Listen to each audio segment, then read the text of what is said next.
Hello and welcome to another SkaredCast video. I am Skari, your grateful host, and today we're talking about Sisters of Battle, Adepta Sororitas. I have a very special guest on the channel, Ebon. Say hello, Ebon.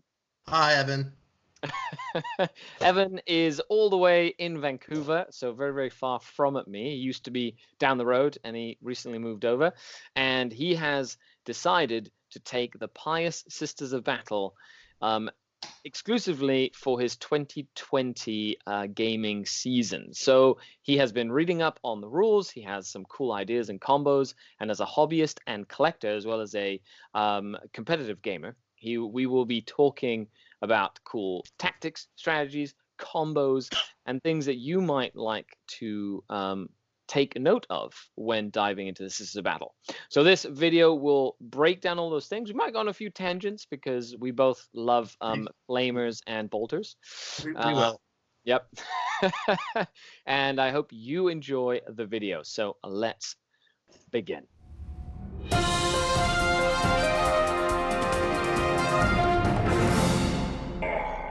The Dark King. Okay, let's get started. Evan, thanks a lot for coming on once again, taking time out of your day. I know you're going to be a second dad again, which I am. Yeah, super exciting stuff. As a father myself, and for all hobbyist fathers out there, we know how it is. Yeah.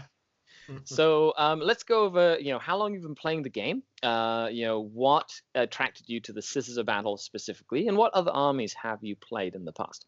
Okay, so I have been playing 40K since just at the end of second edition. So I've been playing a while. Well, third edition was 98. Yes. So just before that is when I started getting into it. All right. Cool. From there, I joined up with Space Marines because why not? Luckily, then my first big list was Space Wolves. So they have a very dear spot in my heart, but they have to get a Psychic Awakening book to help them. And that's a different story. That is a different story. For all your rants on how awesome Space Wolves are, leave a comment down below. Anyway, so the armies that I have played, I played a lot of armies. Space Marines mostly. I'm an Ultramarine fanboy. What can I say? Yep. So I've got my Dreadnought list that has been doing pretty well actually this year, even though I started kind of late. I played Death Corps of Krieg, so a Astra Militarum list. I dabbled in Custodes. They're not my thing. What else have I done? It's pretty much it. Mostly Imperium stuff. Yeah, you have been an Imperium fanboy. I met you when you had like all the Vendettas, Valkyries, and yeah. As a military man, your air cav just coming in with a bunch of like guys dropping out and blowing you to bits. That was always really fun. Yeah. Yeah. And now we've moved to Sisters of Battle. Yeah, Sisters of Battle. In fact, the only list I haven't dabbled with is Grey Knights, and we have a map for that. Yeah, exactly. There you go. So the reason I have wandered over to Adepta Sororitas is the models are just amazing. Like, so having the codex like you saw, getting a chance to see stuff. I won't lie, I'm a hobbyer first. I'm a painter first, and these models look outstanding. Having looked at the plastic kits, they look really well thought out. Maybe some of them are a little, right, with little bits, but every kit has that, right? I got the, because I do the paint stream, I got the Sister Battle like Sergeant that they released, like the original, like the first plastic they released. Yeah. And she has so many fiddly bits. I was like, trying to be like, oh, big stubby fingers, trying to glue them together. It wasn't easy. But the other thing I've noticed with this list is there's so many different ways you can build lists with this. Yeah. So if you want to do a static gun line, you can do multiple builds for that. If you want to do a like a Crusader list, like everybody's rushing forward, right? You can do that in this. You can also do Horde, multiple You small can units. do a Horde. You can probably actually do Horde in this better than Imperial Guard. Yes, because you have a 3-up save and an invul. We'll get to all that in terms of the mechanics. So it's really cool. I love the versatility of a list. Now, do you feel like the army itself is a little sort of shoehorned for options in terms of that they don't really have that very many unit choices? They have a lot of choices. Now, that being said, for their troop selection, they have one. Right. You know what? That's fine, because that one troop choice is very point efficient. Okay. You can make it very, very big and shooty, and it won't cost you that much. Like we'll go into this, but a Sisters unit can be 15 strong. Yeah. That's super good. Yeah, which is awesome. So we'll dive into that in a second. So let's start with the army of the Ecclesiarchy. So that's kind of like the rules to playing the game, the with an army. So what kind of stuff are we looking at?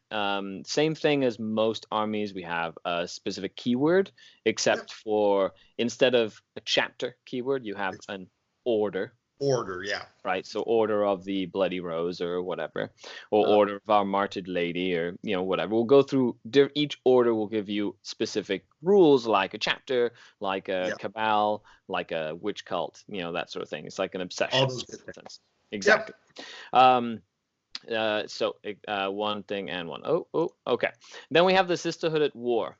So there are a couple of abilities. Now, this is something we want to kind of touch on, because there are a few abilities that are very unique to the Sisters of Battle. Yes.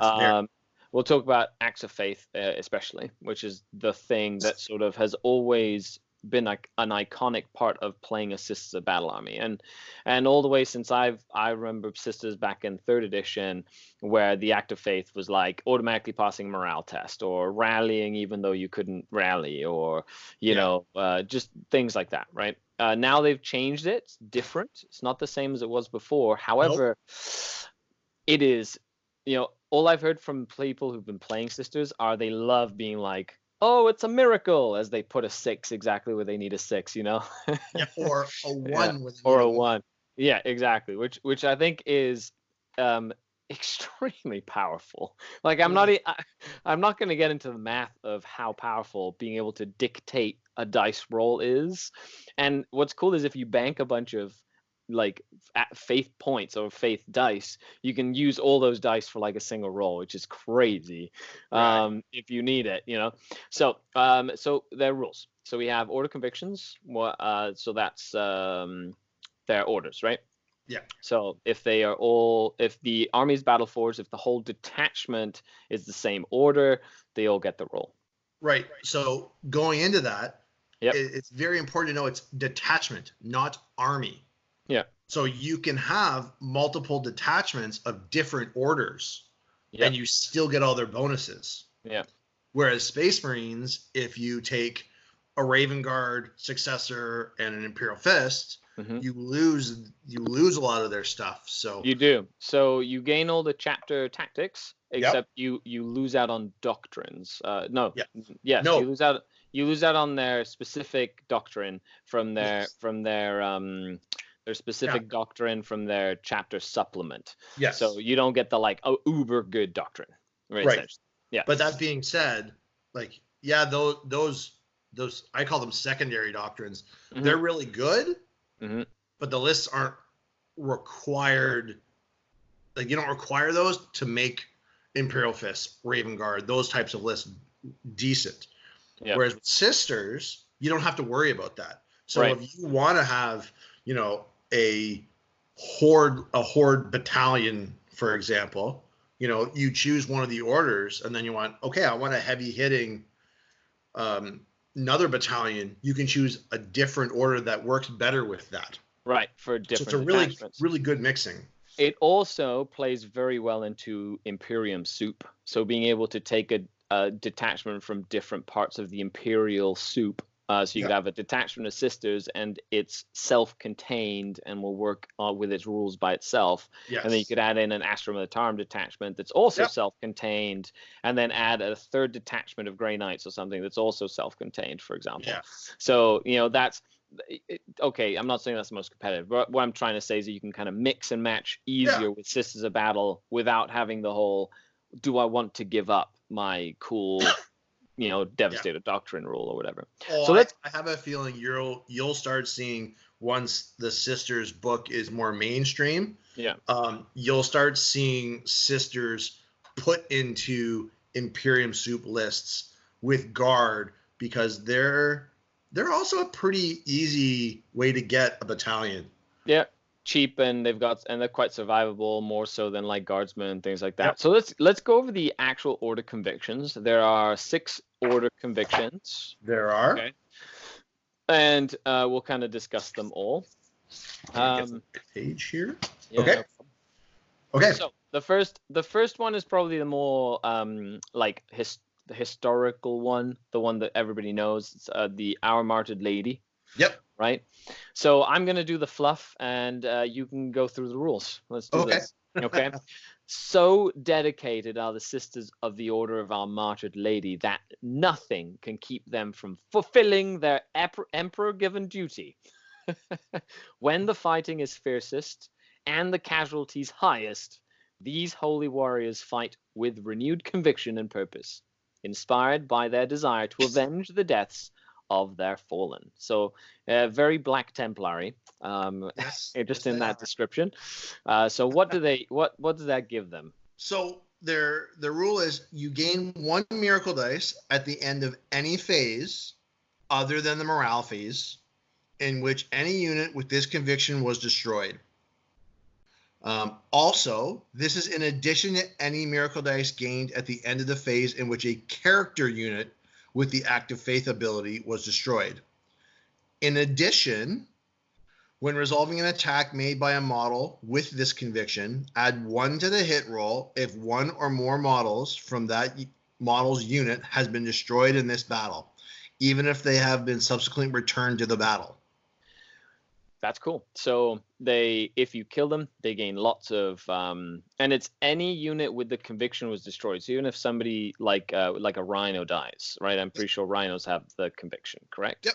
Yeah. So even a transport dies, for every rhino that dies, you get a miracle dice. Oh, sorry, any at the end of the phase, which means you're going to be getting a lot more miracle dice, even if you take casualties, which can then keep your stuff that's alive longer. Yep. And if 1 model dies from a unit of 10 Sisters of Battle, they get +1 to hit, which is really cool. And then you can bring her back with an active faith, right, or something like that, or with the tier. Yeah, exactly. You can bring them back to life and then have a full unit that's hitting on 2s instead of 3s, or 3s in combat, because it's +1 to hit even in combat, which is kind of cool.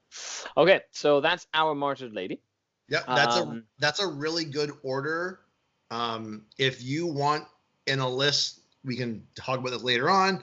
If you want to, I don't want to say spam miracle dice, but if you want to be able to generate 4, potentially 5 miracle dice a turn, Martyred Lady is probably the way you want to go. Okay, and it'd probably be one of those things where maybe multiple small unit would be better, so that if your units do die, they give you there's more chance for you to get miracle dice. But at the same time, you probably need bigger units to use all those miracle dice late game. So okay. So the next one is called the Valorous Heart. So their rule is called Stoic Endurance. Like their patron saint, Lucia, those of the Order of the Valorous Heart are willing to bear any agony in the name of atonement. Shame. Such is their willingness to suffer for their cause that they can shrug off seemingly mortal wounds without breaking stride. So their rules: when a model with this conviction loses a wound, roll 1d6. On a 6, that wound is not lost. So that's pretty big. Yeah. Right. In addition, when resolving an attack made with a weapon with an armor penetration characteristic of -1 against a unit with this conviction, that weapon has an armor penetration characteristic of 0 for that attack. Whilst the unit with this conviction is under the effects of an Imagifier's Tale of the Stoic ability, which we'll get into later, weapons with an armor penetration characteristic of -2 are also treated as having an armor penetration characteristic of 0 when resolving attacks against that unit. Now, this is probably one of my favorites, personally. This is the one I'm going to use. You know, all your models get a 6-up feel no pain, in a sense, a shrug damage. So all your tanks, or your order tanks, right? All your order tanks, all the models in the unit, etc. And then they have a basic ignore -1 AP. So, you know, basic Stalker Boulters and things that are just -1 AP, you're still getting your 3-up armor save against that stuff. Say you're in cover, you get a 2-up save against that stuff. And then with the magnifiers, increasing that, it's an aura. It's like a 6-inch aura bubble of, you know. You don't need the unit in. It's a model, and then the whole unit. Yeah, exactly. So the model is in, and then everybody benefits, and it's a -2. So even, you know, Stalker Bolters at like Tactical Doctrine, which are -2 AP, are AP 0 against Sisters of Battle. So they'll be getting like a 3-up save pretty much regardless of what's shooting at them, shy of like some heavy anti-tank weapon that would already be negating their armor anyway. And then we'll get into the invulnerable saves in a bit, but then they can rely on their invul save, which can be also. So think if your opponent, your opponent's gonna shoot at your sisters. It's gonna happen, right? If you have ignore the -2 on all the weapons, you're forcing your opponent to risk shooting their anti-infantry guns into your sisters and not doing anything, or getting them to use an anti-tank gun, which is going to kill one sister, potentially. Yeah. Probably. But which is good because it also helps your vehicles. So even the vehicles are ignoring AP1 and AP2, right? That have like the convictions. So exorcists and rhinos, and it's just it will make your army a lot more survivable. In an age where AP is such a big deal, that a 3-up armor save isn't really a 3-up armor save in 8th edition, at least right now, you know, it doesn't feel like a 3-up armor save. So it's nice that your 3-up is a 3-up. Okay, so we'll go to the Bloody Rose. Their trait's called Quick to Anger.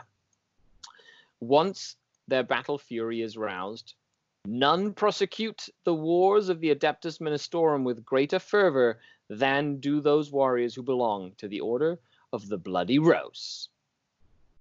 So, the rules. When resolving an attack made with a melee weapon or a pistol weapon by a model with this conviction, that weapon's armor penetration characteristic is improved by 1 for that attack. Example, AP 0 becomes AP -1. In addition, add 1 to the attack characteristics of a model with this conviction during any turn in which it made a charge move, was charged, or performed a heroic intervention. Cool.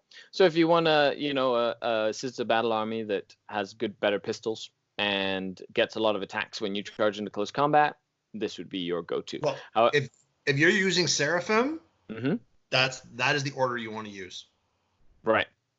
Because then they have double pistols, and when they get into close combat, then they'd have like AP -1 with their attacks, even though they just have pistols. Okay, that's pretty cool. I definitely, probably one of the more esoteric ones that I feel like stuff that's survivable tends to see a lot more play, at least right now in the competitive meta. But it's fun. Okay. As you can tell, we're not spending too much time on it. So, Ebon, the Order of the Ebon Chalice, Daughters of the Emperor. The Order of the Ebon Chalice is the oldest of the orders militant, and they strive to be exemplars, both martial and spiritual, to the followers of the God Emperor. Their purity and nobility of spirit can see them perform miraculous acts of survival. Cool. When a model with this conviction would lose a wound as a result of a mortal wound, so only a mortal wound, roll a d6. On a 5+, that wound is not lost. In addition, when you would perform an act of faith for a model or unit with this conviction, you can first discard 1 miracle dice If you do, one miracle dice you use in the Act of Faith is considered to be a 6. Okay. So if you spend a miracle dice, the miracle dice you use, you could spend a 1 to make another one a 6, for example. Yeah. Okay. And they have the 5-up feel no pain against mortals like Black Templars do. Very good against like smite spam armies like Thousand Suns and things like that as well. Okay. Very cool. Yeah, if you wanted something like that, you know, I guess miracle dice are definitely a very precious resource in a Sisters of Battle army. They are and they're not. Like they're going to be those moments where you need them. Yep. But until that, you're going to be able to build up because they don't disappear at the end of the turn. So if you don't use any for 3 turns, you could have up to 15. Oof, that's crazy. Yeah. So, and there's ways to get more, and we'll kind of talk about it. Oh my God, yes. So the Argent Shroud, deeds not words. It is the strong belief of those within the Order of the Argent Shroud that one's conviction is best shown through bold action. Thus is battle the best way to prove their unquenchable faith. For there they may smite the Emperor's foes and demonstrate the depths of their devotion. So they like murdering things in the name of the Emperor. They do. Very Xeno Hunter type stuff. Very cool. So when a unit with this conviction advances, it can fire ranged weapons as if it had moved without advancing. Cool. So you're looking at firing assault weapons a lot further, or getting into rapid fire a lot faster, or getting those heavy flamers into range a lot quicker. Or just retribution squads. So they have an ability that they ignore the movement penalty with heavy weapons. Yep. So if you take them in this, you can advance them as if they haven't advanced, and then they don't suffer a negative to hit. Their flamers also have longer range too, which is cool. But we'll talk about that in a second. I love that. I love the fact they got that. Just on a side note, I read that and I was like, oh, yes. Sacred Rose is the last one. This is Devout Serenity. The Sisters of the Order of the Sacred Rose are renowned for their calm and implacable resolve in battle. Even in the face of overwhelming odds, the heirs of Saint Arabella stand unyielding. When a morale test is taken for a unit with this conviction, no more than one model can flee. In addition, after you perform an act of faith for a model or unit with this conviction, roll 1d6. On a 5+, you gain a miracle dice. In addition, when resolving an Overwatch attack made by a model with this conviction, a hit of 5 or 6 scores a hit. You know what? I like that one. Especially if you're running like a big horde of Sisters of Battle, big 15-man squads or whatever, and you're running like max squads. The fact that only one can run away is super powerful. And I do that with witches all the time, and people do it with not guardian blobs, but anything that has that like one model runs. That's one of the reasons conscripts got like screwed. Yeah, Commissars got FAQ'd at the beginning of 8th edition. That's how powerful that was, because you could just shoot someone and then they wouldn't run away, right? Yeah. It's the same sort of dynamic. One model dies, you don't run away. You're essentially fearless. And I do like the fact that when you use a miracle dice, you get one back on a 5+. It's like a regeneration miracle dice, and it's after you perform act of faith, you gain 1 miracle. So even if you use like 4 miracle dice on an act of faith, you might only get 1 miracle dice back. But that's still really good. Especially if you gain 1 miracle dice, that's a win. Right. And then you can use it like later in the game or whatever. So I think that's really cool. So that's the Order Convictions. Which is your favorite? I think we went through this, but I'm a Valorous Heart. So I have 3 actually. Okay. So Valorous Heart is going to be my primary. Right. Bloody Rose is another really good one. And I kind of like Ardent Shroud. Just for the movement, because movement in this game is very, very powerful. Being able to move and get to places where you need to go and shoot stuff is super, super 100%. important. Makes sense. Okay, so with that, we'll go into the next part of the rules of the Sisterhood of War. And if you have any questions, leave a comment down below. Evan and I will check the comments. We'll be answering questions and stuff. You let us know what your favorite order conviction is and why, and how you're gonna burn the heretics. Cool. So whoops, wrong page. So next is Strength of Faith. So Strength of Faith is a rule that if your army is battle forged, all troops gain objective secured. It's what it's colloquially called. It's called objective secured. So any troops trump units that are not troops to take objectives. Yep. If an objective both has just one model that has this rule on it, then you count number of models like normal, which is makes sense. Okay, and then we have the pious and the penitent. Why didn't you explain this, Evan? So I'll read it. So units listed below can be included in an Adepta Sororitas detachment, even though some of them do not have the keyword Adepta Sororitas, and you'll see which units in a second. Furthermore, the units listed below can be included in an Adepta Sororitas detachment without preventing other units in that detachment from gaining an order conviction. Right. Note that these units listed below can never themselves benefit from an order conviction, which makes sense. Right.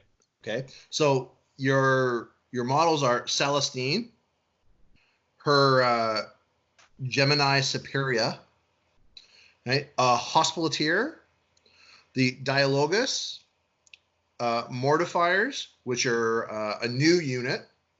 One of the shooty penitent engines. Yeah, which are well, they can be close combat-y. They have the same close combat ability as a penitent engine. They have the same weapons. They just have heavy bolters as well. Yeah. Yeah. There's the Triumph of Saint Catherine, which is that's an amazing looking model. If you haven't seen it, I love it. It's like a funeral procession on a base. It's pretty cool. Yeah. And then units consisting entirely of Ministorum priests or Ecclesiarchy Battle Conclave units. So like Crusaders. Crusaders, assassins.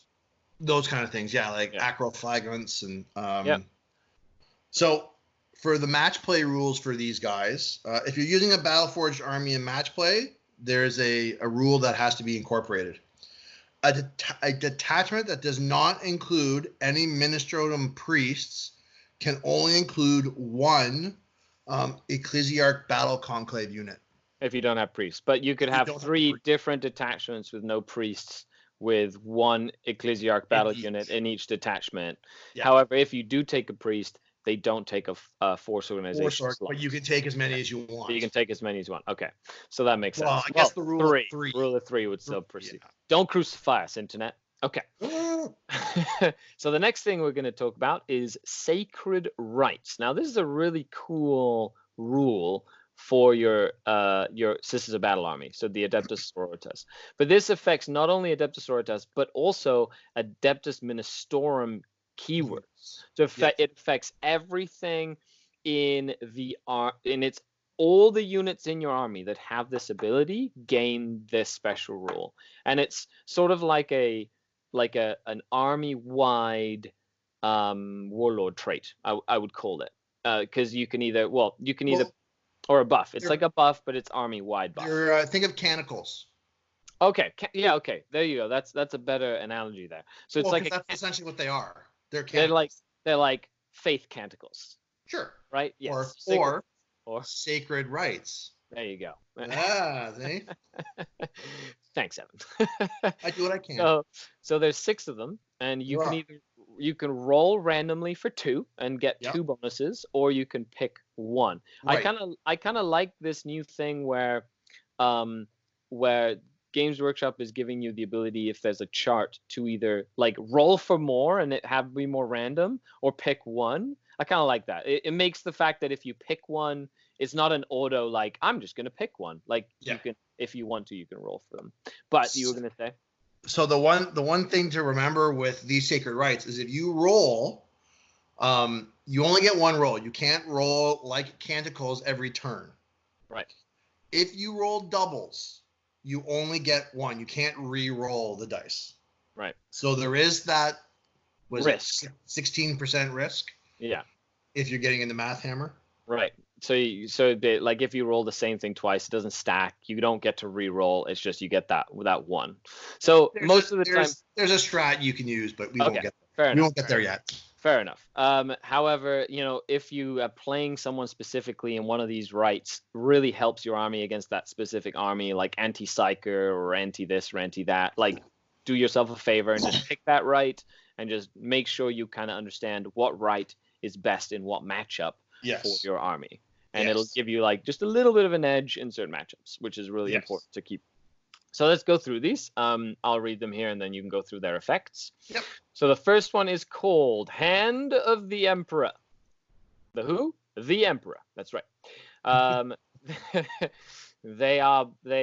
it. Okay, what to do?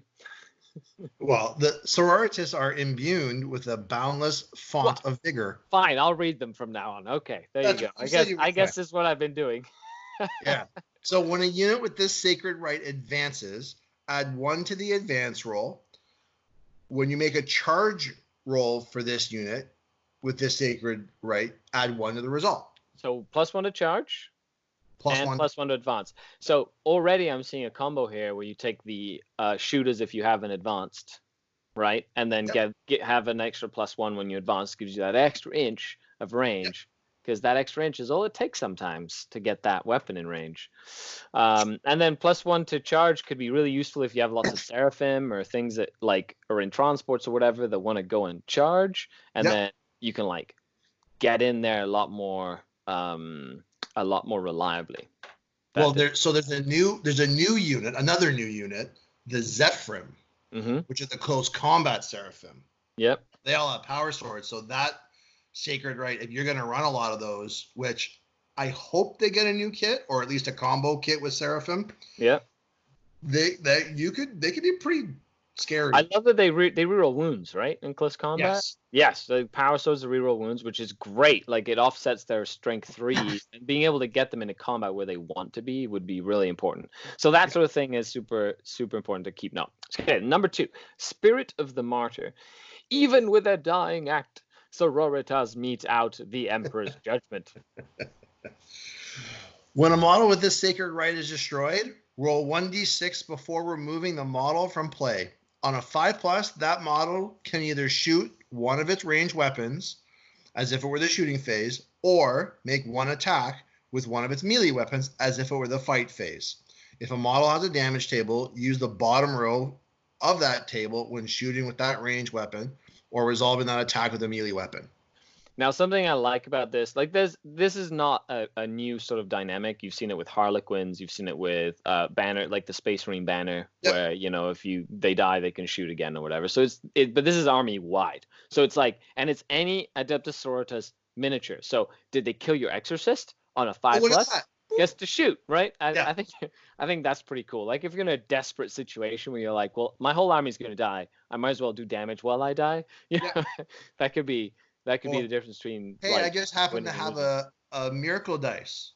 Look at that. Oh, I love shoots. it. Yeah. Okay, that's amazing. Okay. Yeah. Okay. Can you use miracle dice for that? That we had to talk about that. Okay, we'll check in a second. But if you can use miracle dice for that, that'd be really good because then your exorcists have like 2 lives essentially. Okay, if not, then don't crucify us. We'll talk about it. Okay, no, they can't. It's a specific list of things. Okay, so you can't use miracle dice on this. However, if you do roll a 5, it will be a miracle. And then you get to shoot again. So number 3, Aegis of the Emperor. The Sororitas do not suffer the vile trickery of witches. You know who you are. Witches. When a Deny the Witch test is taken for a unit with this sacred rite, add 3 to the total. Now, this is really important with the Shield of Faith special rule, because, and we'll get to that in a second, but it adds 3 to the total. So if you're going to deny the witch, it's add 3 to the total. I think there's like relics and stuff that let you deny the witch normally. Is that right? Or warlord traits or whatever? There's a strat that lets you do a 4-up ignore. Oh, okay. There's that one too, but you can do it after a deny roll. I think you get to deny, and then on a 4+, if you didn't deny, you can just be like, and do I stop it anyway? However, all Sisters of Battle, this is a great time to talk about the Shield of Faith. Have a rule called Shield of Faith, which is they have a 6-up invulnerable save. So every Sister of Battle across the board has a 6-up invulnerable save. And in addition, one model in the unit can attempt to deny the witch, so within 24 inches, but they roll 1d6 instead of 2. So they don't have a super powerful deny the witch. However, on the off chance that they want to like stop a smite on a 5, you know, or one of these new Eldar powers that goes off on 4s, you know, they can roll 1 dice.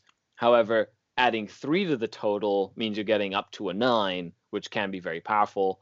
And our Deny the Witch rolls, can you use Acts of Faith for those rolls? I don't believe so, no. Okay, if they're not one of the ones. Yes, you can. Yes, you can. Okay, perfect. So if Eldrad goes, oh, I cast this power on an 8, and you're like, it's a miracle, and you pull a 6, and then add 3 to the result, and you're like, my one little Sister of Battle just denied your Psyker.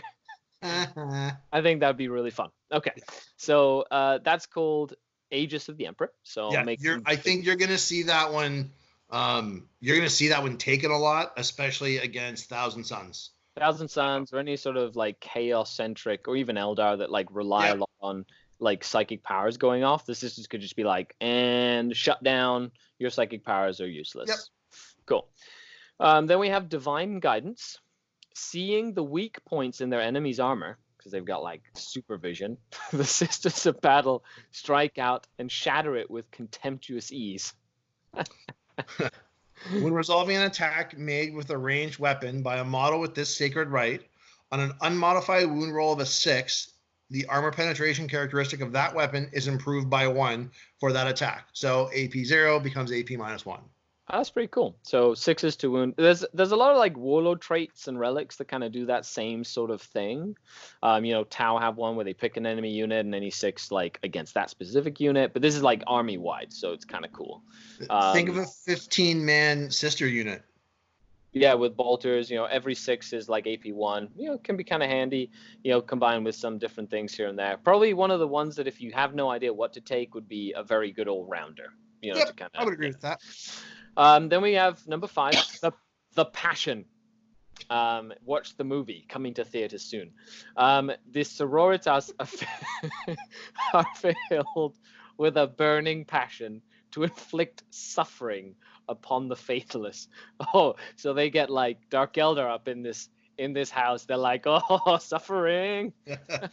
When resolving an attack made with a melee weapon by a model with this sacred rite, an unmodified hit roll of a 6 scores 1 additional hit. Ooh, they get Tesla attacks in close combat. Yes. And this is also Ministorum units get it, right? Yes. So like all your Penitent engines are Ministorum? Yep. Ah, so good. So as that means well as like acro flagellants and those kind of things. So just a whole. So if you're going against like an orc horde and you just need lots of dice to throw at stuff that has low armor saves, it's always good to get extra attacks on 6s. Okay. Yeah. That's not bad. I like that one. And then combine it with like the one that gives you an extra attack when you charge, you know, and it's like auto hit. So you've got like some cool combos that I'm already seeing here, which is really neat. Yeah, there's some really good things in this. I love it. And then the Light of the Emperor. The Emperor's radiance shines upon his warriors, emboldening them amidst the thick of battle. So when a morale test is taken for a unit with this sacred rite, you can re-roll the dice. Okay, hear me out on this. It's not as bad as you might think. Okay, fair enough. So let's say, for example, you have a 15-man sister unit. Okay. You have this sacred rite activated. Okay. You lose 2, okay, in shooting. Okay. There's no way you can fail a morale test. Okay. However, right, you take 1 for a miracle dice because we haven't talked about it yet. But if you roll a 1, right, when taking a morale check, you gain a miracle dice. Is it for every morale check you roll a 1 for? Okay. Well, you would only gain 1 miracle dice. Is it max of 1 per phase, or is it every time I roll a 1 per morale if test? you're you gain 1 miracle dice at the beginning of each battle round, and you gain 1 at the end of a phase if 1 or more of the following. Okay, so it's 1 at the end of the phase. So say you mix it with the always never have more than 1 run away, then you'd like, no matter how many you're going to run away, if you roll a 1, even if you would auto fail with a 1, you'd still get that miracle dice. Right. Yeah, but you get 2 chances at that. Okay, fair enough. It's You're not you're as thinking bad. you're thinking miracle dice farming, which is that, like, you know, if that's your aim, then that gives you another way to get another miracle dice. So if you're trying to farm it out, that's really good. Which is cool. I personally, I like the if I die on a 5+, I just get to shoot again, you know, that, or attack again. Like, that's really powerful. Well, I think the 3 ones I'm going to always try and use are the 5-up, shoot again. Yeah. The add 3 to the total for deny. That one's amazing. I love that one. Yeah, and then the additional AP for shooting. Yeah, on 6s. Okay, I like those. Are 3 that I think are probably the strongest. I do like those 3. Think about your exorcist.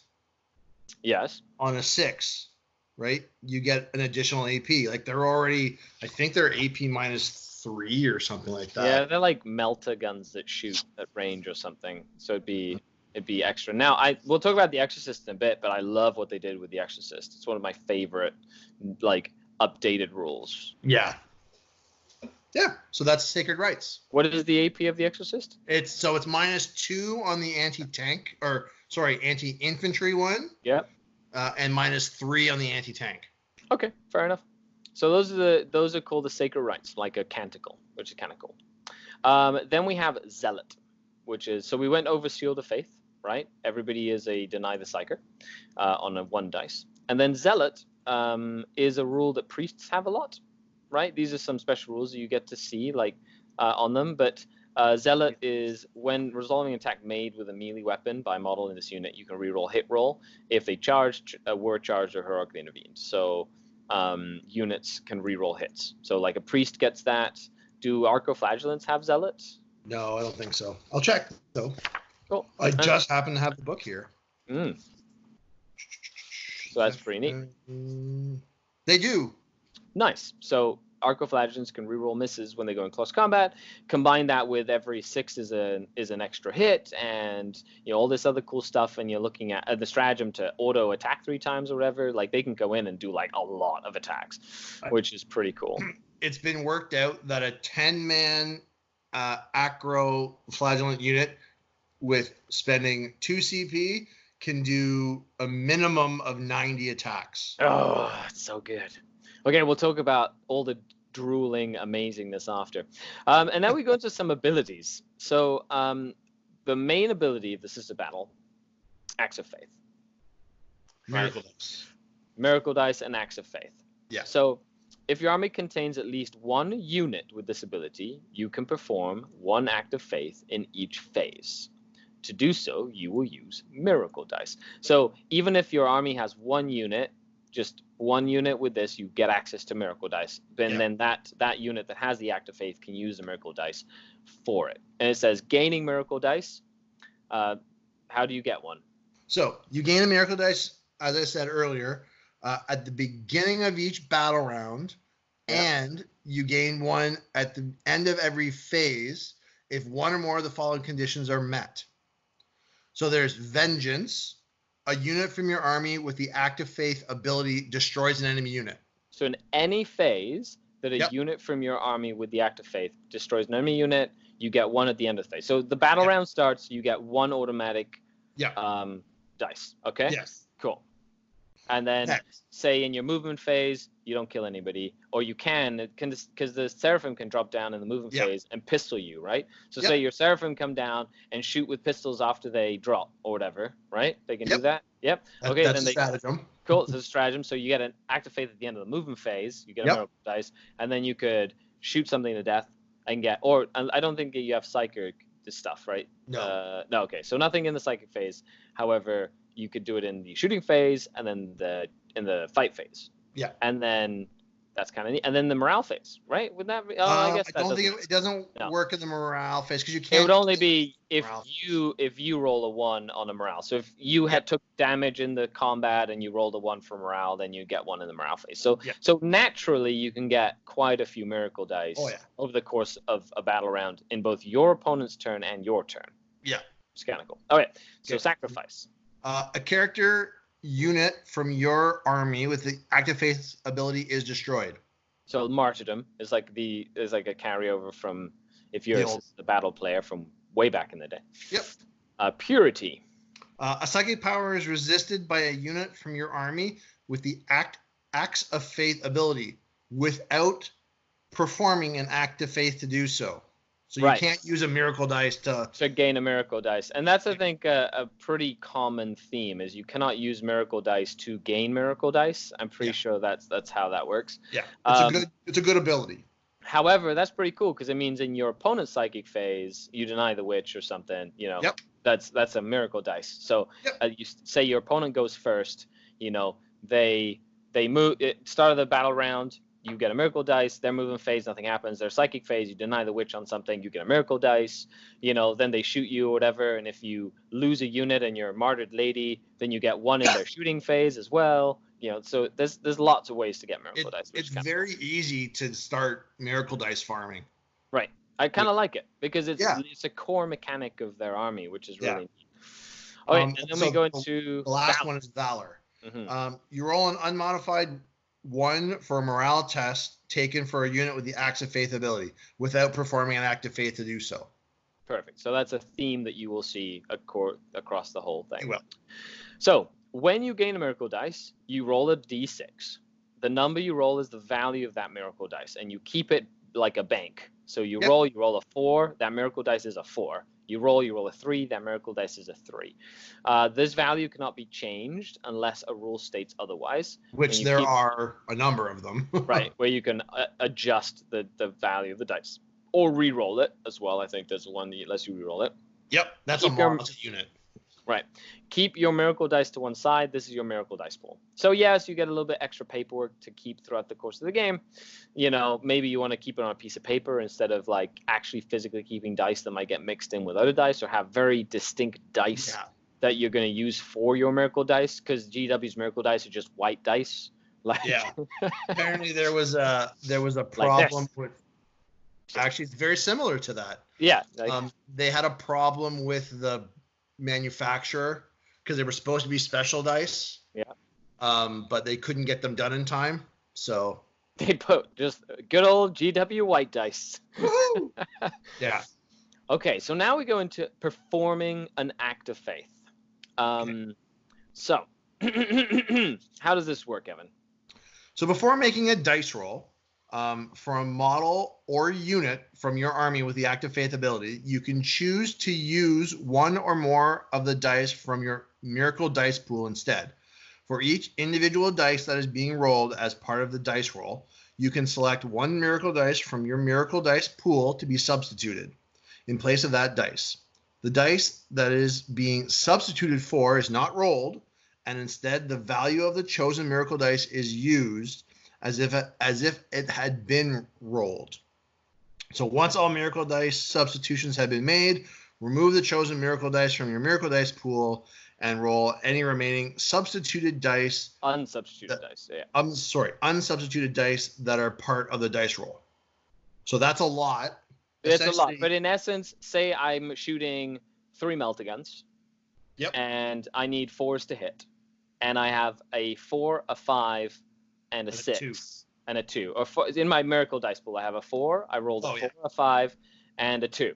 Right. So I can, if I wanted to, because you can use miracle dice to change advance rolls, charge rolls, deny the witch tests, a hit roll, a wound roll, a saving throw, a damage roll, or a morale test. It's a very specific list of things.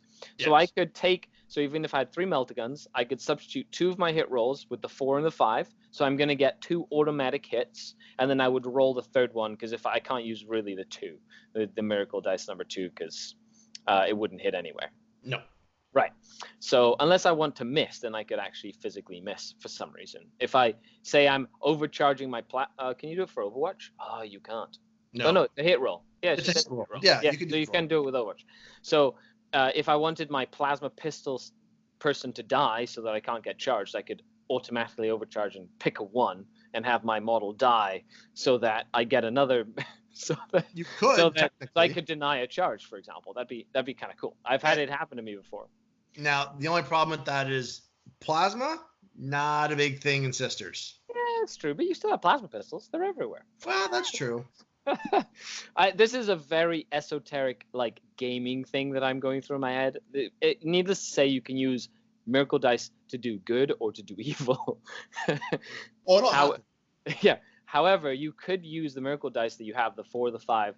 You roll to hit your 3 melta-guns, then you roll to wound your melta-guns. After your opponent fails their saves, you can pick the 5 or the 4 as the damage roll. You just be like, this is my damage. Yeah. Instead of rolling the dice. Yeah. Now, this is in addition to any command point rerolls that you have, because you can use 1 command point reroll per phase as well. Yeah. So you could, so there's a lot of cool dice manipulation here, and the math would get out of whack. So there's no talking about math or statistics when you can just... When this army goes mainstream, probably sometime late this month, early next month, the meta is just going to be out of whack because people are going to have to be able to adjust for this. Oh, yeah, makes sense. And it says a miracle dice is not a modifier or a modified dice. So if it's if you pick a 6, it's considered an unmodified 6. If you pick a 5, it's considered an unmodified 6, which means plus or minuses will still affect that dice specifically. When re-rolling a dice roll, no new miracle dice may be substituted. The number of values miracle dice that have already been substituted, the dice roll remain the same for the reroll. So even if you need to reroll something, it counts as the same roll for the reroll as well. If it's a miracle dice.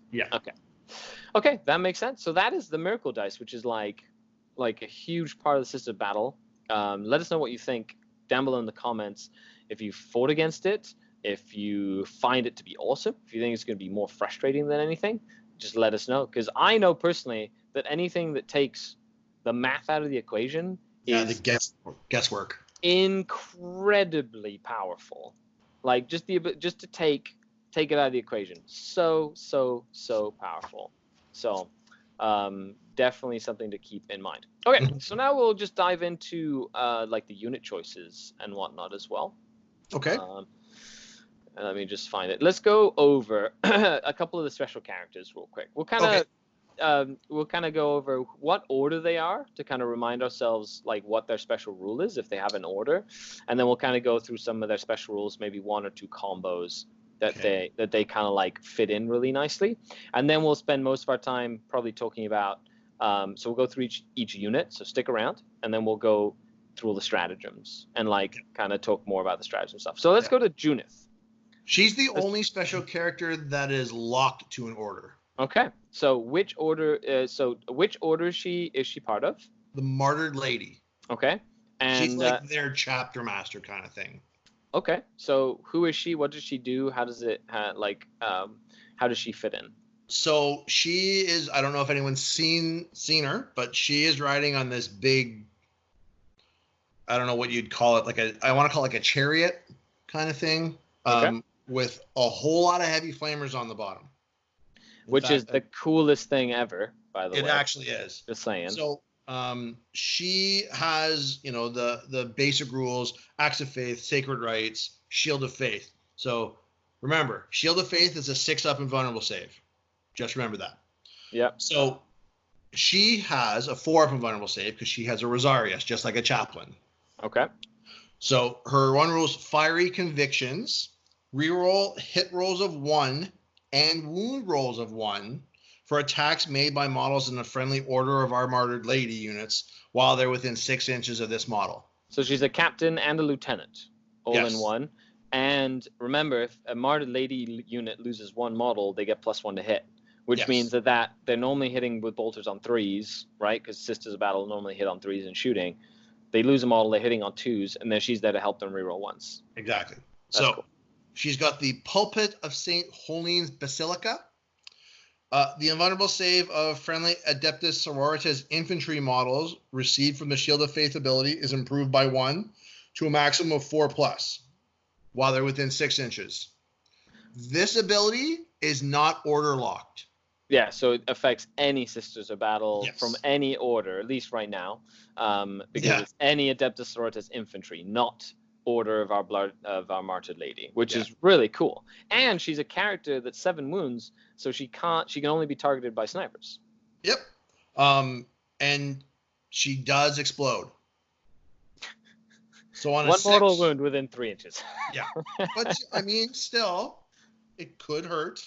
But she has a 10-inch move. Her Mace of Castigation is +2 strength, -1 AP, 2 damage. And she's got 4 attacks. 4 attacks. Yeah, it's not bad. So she's not bad. I think she'll be more of a support character. Yeah, and she moves 10 inches, and she has the fly keyword. So she's running around flying 10 inches, flaming people with her 2 heavy flamers. Yeah. which is awesome. Yeah. If that, and she just screams like Sisters of Battle, like just model wise, just like Sisters of Battle. Okay. Oh, yes. So then we'll jump into Saint Celestine, because she has been probably she has changed a little bit in this rendition, but she is probably one of the most iconic like Sisters of Battle characters. So how did she change? What have they kind of given her, taken away from her, etc.? So she still has the Ardent Blade. It's still assault, so it's an assault D6. Yeah. Strength 5. It's like a heavy flamer. It's a heavy flamer, yeah. It's a heavy flamer. Yeah. And then she's still strength 7 in close combat, so the +4 strength, -3, 2 damage flat. So that's very kind of the same. Standard, yeah. She still has Act of Faith, Shield, Sacred Rites, Shield of Faith, those things. So her healing tiers at the start of your movement phase, select one friendly Gemini Superior unit within 3 inches of this model. If that unit contains a model that has any lost wounds, it regains its lost wounds. Otherwise, if a model from that unit has been destroyed, you return it to the battlefield with 2 wounds remaining, not just 1 anymore. Yeah. So it's 2 wounds. Now, this is before they were a unit. Now they're 2 separate units. So what they did is they took Celestine and her Gemini and split them up into 2 different entries. Right, but if you take Celestine, the Gemini don't take a force. Don't take a slot. Okay. But you can just take the Gemini if you just want the Gemini now. Yes. Yes. Okay. She has a 4-up invulnerable save.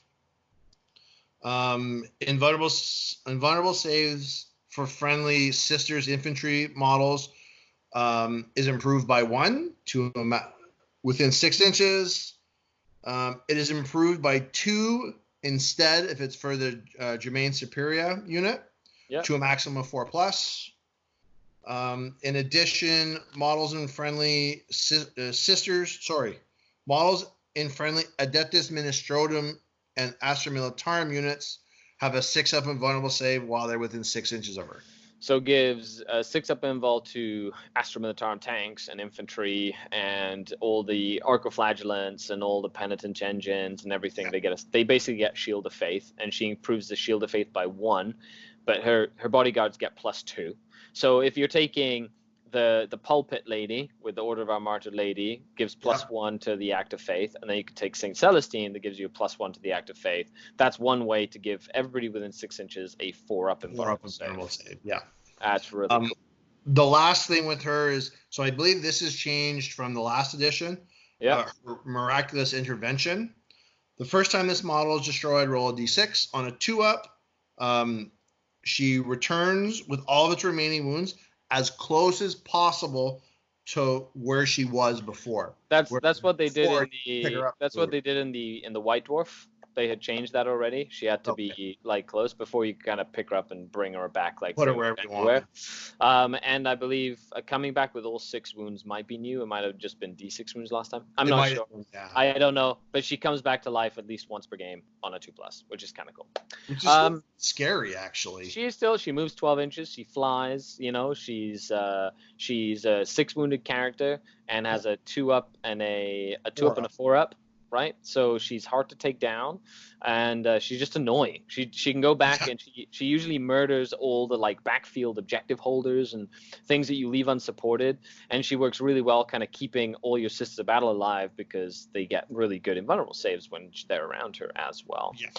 Okay, so I believe there's one more special character in the HQ slot. There is the Triumph of Saint Catherine. Okay, let's dive right into that one. This is the procession that we were talking about earlier. Yeah. So it's a new unit. along with Judith, or whatever the heck her name is. Yep. So the St. Catherine isn't order locked at all. She can go into any army. Yep. Yeah. She only has a movement of 6, which is understandable. Because they're all on foot. Yeah. She has 18 wounds, though. Toughness 3. Yeah, toughness 3, 18 wounds. And while in the top tier, 14 attacks. Yeah, well, it's like 6 different models carrying around one dead model. It is, yeah. So she has it has all 3: Acts of Faith, Sacred Rites, Shield of Faith. It's got the Parasidium Protectiva. So this model has a 4-up invulnerable save. And when resolving an attack made against this model, -1 to the hit roll. That's cool. I like it. Yeah. Yeah, minus any hit modifier is good. It's not as good as it used to be with the advent of the new rerolls from Chapter Masters, but -1 to hit is good just to kind of, people want to shoot at her, because she is an 18 wound character, so you can target her if you want to. You're going to have to kind of put some extra thought into taking her down. Well, you can put Celestines beside her, not the character Celestine, but the unit Celestines, which the they Gemini? have the body. No, the actual Celestine. Oh, the Celestines. Yeah, the elite unit that can take wounds for characters. Yeah, if you want. Right. So she has. It's not. Is the Celestine thing order locked? No. Like the Celestian thing, is it order locked, or is it any Sororitas character? Like the elites? Yeah. No. It's sometimes order. It's order. Oh wait a minute, it might only be canon. So it is order locked. So you can only use it for order characters. Yeah, but she's a character. I know, but she has no order. Yes, she does. Oh no, she doesn't have an order. She just Adepta Sororitas. So you couldn't do that. But there is ways to heal her up, right? With unless the healing thing is only order as well. I can check. I got the book. Where's the Hospitaller? Nope, it's just the Adeptus Ministrotum Infantry. Perfect. So you can heal her. You can't you can heal her like wounds with the dock essentially. Yeah. Okay. So the Fiery Heart is her next ability. Yeah. Morale tests taken for friendly Adepta Sororitas units within 6 inches of this model are automatically passed. Nice. Yeah. This is going to be a shock to people, I'm sure. It can't go in a transport. With 18 wounds? Yeah. Sorry, guys. So, the last thing it has, it's called Relics of the Matriarchs. This model has a number of relics as detailed in the damage table above. Each relic grants this model an ability as follows. The model can only have one of each relic, with this model suffering damage that reduces its numbers of relics. Select which of the relics and its abilities this model no longer has. If the model regains lost wounds that increases its number of relics, select one of the relics and the ability this model gains. Okay, so from 10 to 18 wounds, they have 5 relics. So there's 5 different things that they have, and we'll go through them. You have Censure, Simulacrum, the Petals, Icon, and the Simulacrum, the Shroud. Yeah. So from 5 to 9, it goes down to 2. So as soon as you bracket it, it goes from 5 to 2. So bracketing it does make a big difference there. Yeah. And then from 1 to 4, it goes down to 1. So the biggest change will be when they lose 3 relics once you've done half wounds. However, if the Hospitaller can bring wounds back, that could kind of bump it over the edge. Yeah. Again. Okay. So the Censure of the Sacred Rose, at the start of each turn, gain a miracle dice. So that's each turn. That's not battle round. So that's battle round you get 1, opponent's turn you get 1, your turn you get 1. So already each battle round that's giving us an automatic 3 miracle dice. That's cool. I like that. Yeah. This Simulacrum of the Ebon Chalice. At the start of your shooting phase, roll 1d6 for each enemy unit within 6 inches of this model, adding 1 to the result if the unit being rolled for is a Psyker, and 1 to the result if they are Chaos unit. On a 5-up, the unit being rolled for suffers D3 mortal wounds. So it's a 6-inch Mega Smite against all units, and if you're against Chaos, if you're a Chaos Psyker within 6 inches of this at the start of the shooting phase, On a 5-up, you take oh D3. no, it's +1 and +1. So it's on a 3+, you take D3 mortal wounds. Oh yeah, So sorry. Yeah. any Chaos Psychers within 6 inches, as you move 6, you can advance D6, which you could turn into a 6. So it's actually got like an 18-inch bubble threat range of crazy mortal wound goodness. Yeah. That's actually kind of neat. I like that a lot. Yeah. Just make sure you have a screen set up so she doesn't just die in combat after. Yeah. Okay, I'll go for the next one. Okay. Petals of the Bloody Rose. Add 1 to hit rolls for attacks made with melee weapons by all friendly Adepta Sororitas units within 6 inches. So +1 to hit in close combat for all Sororitas units within 6. That counts for her too. Yeah, that's really cool. So she hits on 2s, but that also means that if you're combining it with the reroll 1s to hit and reroll 1s to wound, you can also get another way of hitting on 2s, rerolling 1s, or hitting on 3s, sorry, because sisters normally hit on 4s in close combat. So you're hitting on 3s, rolling 1s, which is really good that way. Mm-hmm. So good ways to get some extra stuff. Yep. The fourth one is the Icon of the Valorous Heart. Once per phase, you can perform 1 act of faith for a friendly unit within 6 inches that has the act of faith, even if you've already done an act of faith that phase. So it allows you to do 2 acts of faith in a single phase, or 1 unit to do 2 acts of faith, or 2 different units to do 1 act of faith. So there's lots of different ways. You can modify a hit roll for 1 unit, and then use this ability to modify the wound roll or to modify the damage roll with acts of faith, which I think is really cool.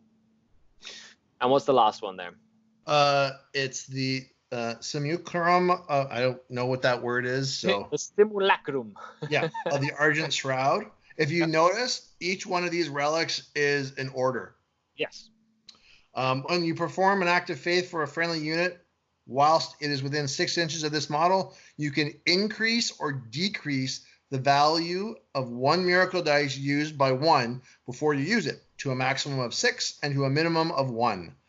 This is not cumulative with any other abilities that can increase or decrease value of a miracle dice. Example, the Dialogus Stirring Rhetoric ability. Which we'll get to in a second. But AK, you can pick 1 of your miracle dice that you use in an act of faith and modify it to +1 or -1. Yeah. Which I need a 1 and I only have a 2. Oh, look at that. I have a 1 now, kind of thing. Yep. Yeah. Or I want a 6 to damage, or, I need to do 4 damage to this tank to kill it. I only have a 3 on the miracle dice. Oh, now this 3 turns into a 4, and I did 4 damage to your tank, and now your tank dies. Now it does. So super, super powerful. And then the last and most basic of the HQs, and I say basic, but she's like iconic. It's good. She's good, but they're an iconic part of the Sisters of Battle, and that's the Canoness. Yes. Mm-hmm. So they have the big 3. She has a Rosaria, so she has a 4 vulnerable save already. Yep. Now, an option... By big 3, you mean the rules Act of Faith, Sacred Rites. Yeah, Sacred Rites, and Shield of Faith. Okay. Sorry. So she has a Brazier of Holy Fire. Whilst any model from your army that has a Brazier of Holy Fire within 6 inches of any demon units, subtract 1 from the leadership characteristic of each of those enemy units. In addition, if this model has a Brazier of Holy Fire, then once per battle, when this model fires Overwatch or is chosen to shoot with, it can unleash the Brazier's Holy Flames. When it does, select 1 enemy unit within 12 inches of this model. If firing Overwatch, you must select the unit that is charging her, which makes sense. Yep. Roll 1d6. On a 2-up, the enemy unit suffers D3 mortal wounds. If that enemy unit is a demon, it suffers D6 mortal wounds. Okay, so it's like a cool little smite on a 2+ once per game, essentially. Now the Brazier Holy Fire, I believe, is an option. It is, yeah. No, the Rod of Office is an option. Oh, sorry, that's the option. So the Brazier Holy Fire is something that they come with. Automatically come with, okay. Yeah, it's an ability that they come with. Oh, cool. So lead the righteous. Oh no, never mind. If this model is equipped with 1 chainsword, it can have a Brazier Holy Fire or a Null Rod. So you can have one or the other. Yeah. If they have a chainsword. Yeah. So lead the righteous, reroll hit rolls of 1 for attacks made by models, like a captain's ability. Yep. Order models. Yep. So Rod of Office, this is actually really good. If this model has a Rod of Office, add 3 inches to the range of its Lead the Righteous ability. Yep. So you can either have a Rod of Office. If you have 1 bolt gun and 1 power sword, you have a Rod of Office. Which I think you're going to see the Rod of Office more than anything else, just for the 9-inch reroll bubble. Yeah, so you have the bolt gun, power sword, Rod of Office, Yep. or chain sword, bolt pistol, and Brazier Holy Fire. Yeah. Sorry, and then the null rod. You can have the brazier or a null rod. Yeah. So if this model has a null rod, then it cannot be targeted or affected by psychic powers. In addition, whilst any model from your army that have null rods are within 18 inches of an enemy psyker, subtract 1 from the psychic test and deny the witch test taken for those models. Cool. So it's that's an 18-inch -1 to psychic. That's really powerful. That null rod's not bad at all. However, you kind of have to. It's a small Alexis. Yeah, you have to sort of pick whether you want them to be a support character that has like a 3-inch aura bubble, and makes everything hit better, or a null rod and kind of have them be aura brazier, which is more of a close support anti-psyker or mortal wound kind of generator. Now that null rod will help with the ability to deny as well. Correct, right? Even if it's on 1 dice. That's actually very true. Yeah, because then it counts as 1 lower, so now you need less to... That's neat. Okay. I like that a lot. Okay, so that's the basic canvas, and now we'll go to their one and only, a troop choice. Sisters! The trusty Sisters of Battle squad. I believe they're called Sisters of Battle. Battle Sister squads. Ooh, okay. So they got a name upgrade. They did. Okay, so this is your basic troop choice. It's the only troop choice they have, which I think, in my opinion, is, it's kind of... I like it. It's okay, it's fine. It's just that they've been iconically just had the one troop choice, and that's they don't really have any other options. It's just there's battle sisters. The only thing I would have liked to have seen is you have your battle sisters, and you have something like a neophyte. Okay, learning sisters. So you've got your 3-up ones, and then you've got a 4-up ones. Or a 5-up one and a rogue being go, sister, go. Yeah. Something like that. Makes sense. It gives another option, a sister. Or the faithful, cultists, a mob of just imperial fanatics. Yeah. Because zealots, imperial. I think they used to have something like a zealot that was another troop choice they had, or an elite choice that was just cultists, but the imperial version of just dudes with wrenches and baseball bats that rose up to defend the shrine or whatever. Yep. But I mean, if you had a sister is 9 points. So I mean, if you had one that was 7 points. Yeah. That had a 4 or a 5-up save and maybe didn't get Acts of Faith or Shield of Faith, but Sacred Rites. Yeah. Or they got a Boulter, they got some carapace armor and a lasgun or something. Yeah, or something like that. Just something to not legitimize it, but to make it seem like it works. Yep. Yeah. All the kitchen stuff. Yeah. give the kitchen staff a gun. Let's go. To the monastery. Okay. So, they're equipped with bolters. And there's actually, you have a lot of firepower in a unit of 15 of them. So bolters, they each have a bolt pistol and bolt gun, frag, and crack grenades. So they're equipped like a space marine. Yep. Now they're really cool because in small units they can have multiple special weapons. So one weapon can have a special weapon instead of a bolt gun. So you're looking melt gun, Storm Bolter, or so that's a special weapon, or flamer. One sister can have one heavy weapon. It's heavy or special. So you could have 2 specials or 1 heavy, 1 special. One sister can have a simulacrum, which is something that gives them a special ability. Yep. What does that ability do? So if a unit has a model with the Simulacrum Imperialis, then once per phase you can perform 1 active faith from this unit, even if you've already performed an active faith this phase. Okay, so it gives them a secondary, like each model. Yeah, you can. That's cool. So you can have a model with a simulacrum or unit with a simulacrum can always do an act of faith, regardless of whether or not there's been one done in the phase or not, which is cool. Okay, the sister superior can be equipped with one melee weapon, so a power sword or a mace or whatever.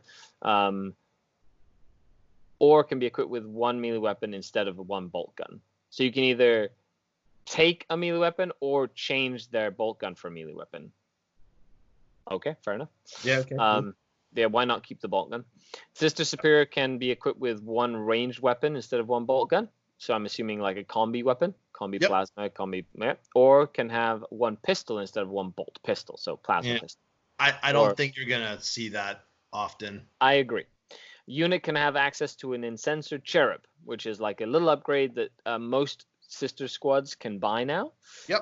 What does the Cherub do? So if it has one, once per battle, at the beginning of the phase, that Cherub can intercede. If it does, that Incensor Cherub is removed from play and you gain a Miracle Dice. Roll 2d6 when you do so and select which one to keep. The Miracle Dice you gain can only be used to perform an act of faith for this unit, and only in that phase. At the end of that phase, if the Miracle Dice has not been used, it's lost. So I could see that being very useful if you have like one Melt-A-Gun in the unit or something. You know, you can sacrifice the Cherub at the start of your shooting phase, roll 2 dice, and then like you have a Miracle Dice that you can use for like a damage roll or a wound roll for that Melt-A-Gun specifically. Like it's good for that, like, you know, to just make that unit very efficient. I think it's 5 points or something for like that. It's not much. Super cheap. Much. So basic sister squad, 9 points a model, 45 points for 5. Yep. Right? So it goes up to 135 points for 15 Sisters of Battle, which is incredible value considering you can make them pseudo fearless. You can give them reroll ones to hit and to wound.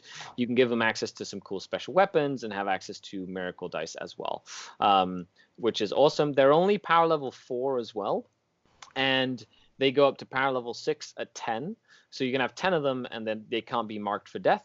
Or you can have up to 15, and then they can be marked for death if you're playing ITC. I'm just kind of throwing that in there because LVO is coming up. Okay, so let's dive in to the elite choices. So you've got your Preacher. We're missing one HQ. My bad. The the Missionary is the last HQ that we're missing. Sorry, all you Missionary enthusiasts. So the Missionary and the Missionary and the Preacher are both similar. The Missionary is an HQ choice. Yeah, whereas the Preacher is an elite choice. Okay. They both have Zealot, right? Okay. So they're re-rolling. They both have a 4 of invulnerable save, so they both have a Rosarius. Yeah. They both have War Hymns. So you add +1 to the attack characteristic of Adeptus Ministrotum Infantry and Astra Militarum Infantry. So not Sisters.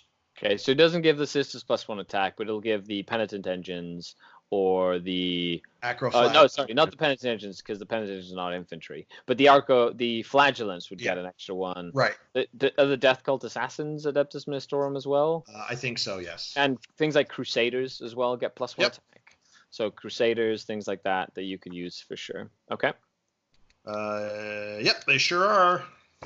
Okay, so here's where we kind of diverge a little bit. So a Missionary, if your army is Battleforged, no more than 1 Missionary can be included in any detachment. Okay, so it's an HQ choice, but he's really cheap. He's like a really cheap HQ choice. I think he's like 38 points. Okay, right. Whereas the Priest is, let me just double check here how the Preacher's 30 points. So 8 points difference for an additional ability. Pretty good. Yeah, and so you basically get the Word of the Emperor. The Missionary has a special rule called Word of the Emperor. That's the biggest what you're paying for, really. Oh yeah. Everything else is the same, but the Word of the Emperor is if a model flees of an Adeptus Ministorum unit while they're within 6 inches of this model on a 4+, that model does not flee. So if you That's big. which is big. It means that if you have like a big unit Arcoflagellants and you take a bunch of casualties and you would lose 3 models to morale, on a 4, if they're close to the Missionary on a 4+, they just don't run. That's actually really good.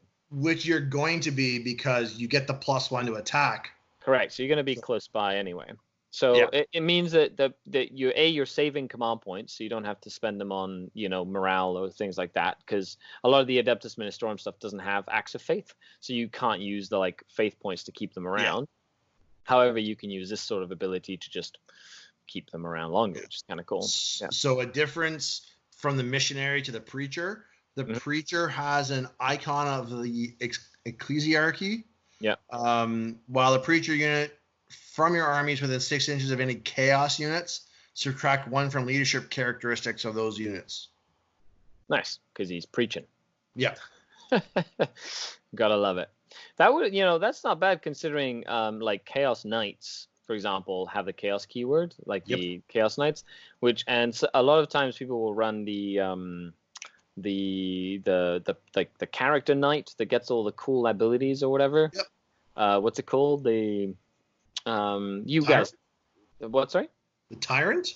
No, he's this. You can give him a special keyword. It's the spoiler, so he picks from like a chart of stuff to do.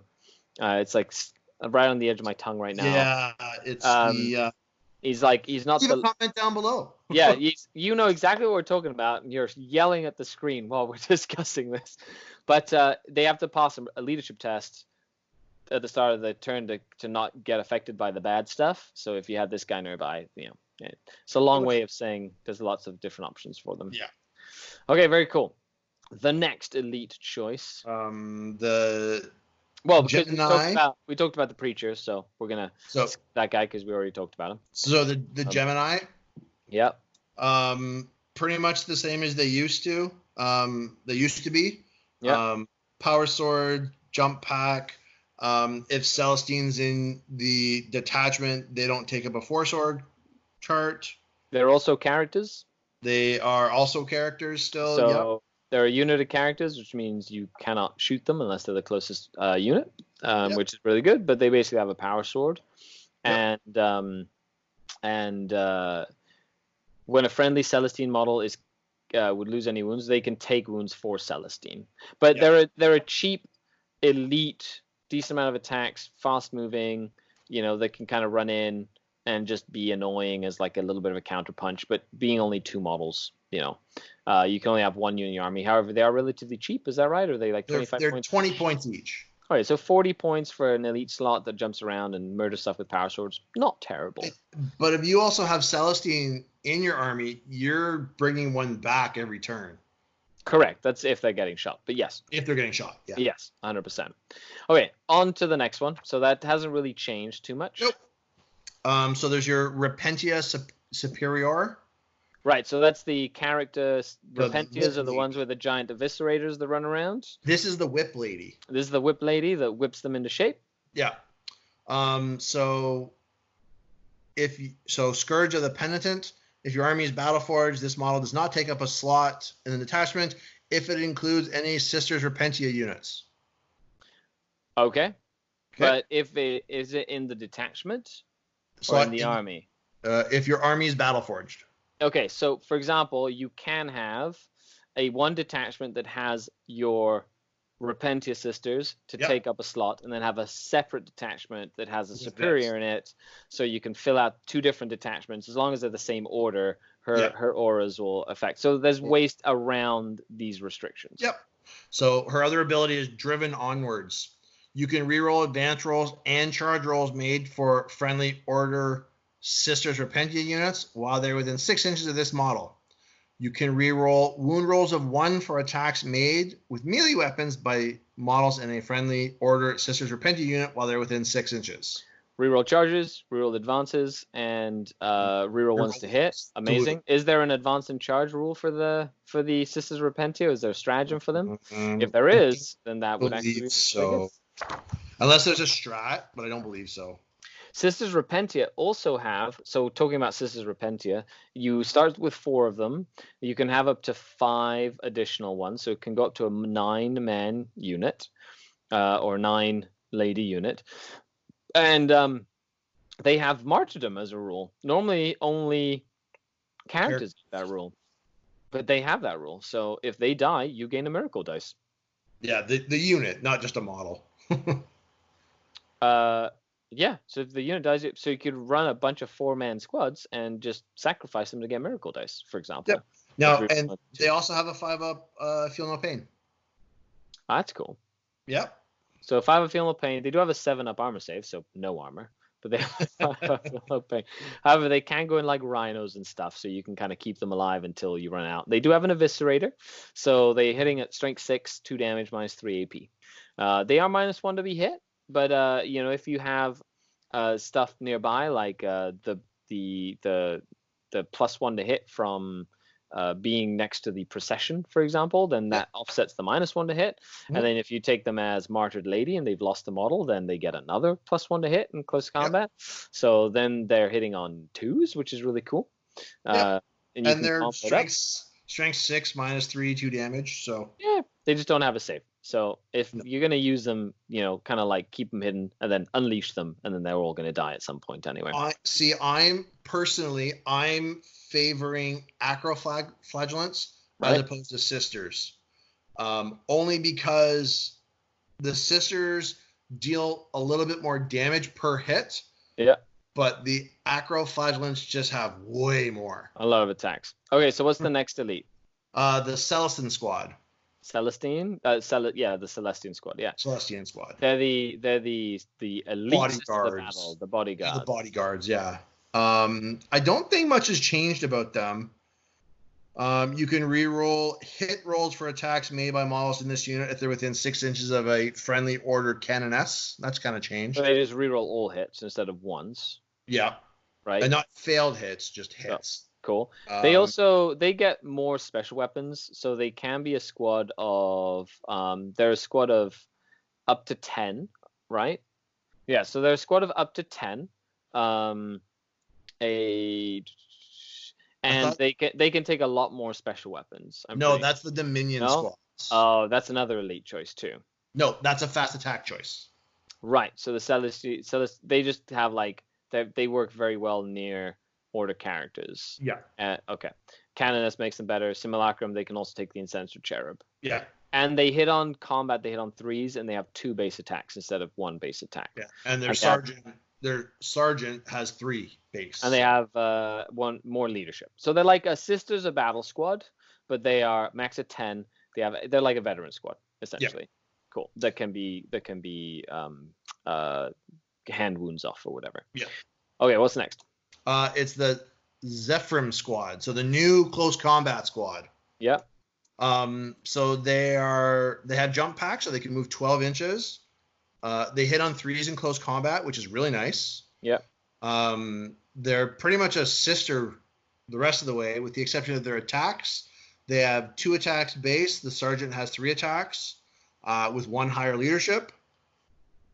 So some of their rules are rapturous blows. When resolving an attack made with a melee weapon by a model in this unit, you can re-roll the wound rolls. We discussed that earlier. Yep. The Seraphim pennant, so you can give the unit a pennant. Yeah. You can re-roll charge rolls made for order units while they're within 6 units of friendly units with a Seraphim pennant when the roll is made. Yep. So re-rolling charges. Sky Strike, they can be set up in Deep Strike, the old Deep Strike. And Angelic Vision, the invulnerable save models in this unit received from the Shield of Faith ability is improved by 1. So they already start with a 6-up. Yeah. So they have a 5-up. They go to a 5-up. And then you can either do Celestine for a 4-up, or you can do Judith for a 4-up. As well. Okay, that's cool. So there's lots of ways to give them like a good 4-up invulnerable save. Yeah. I like the reroll charge rolls though. Yeah.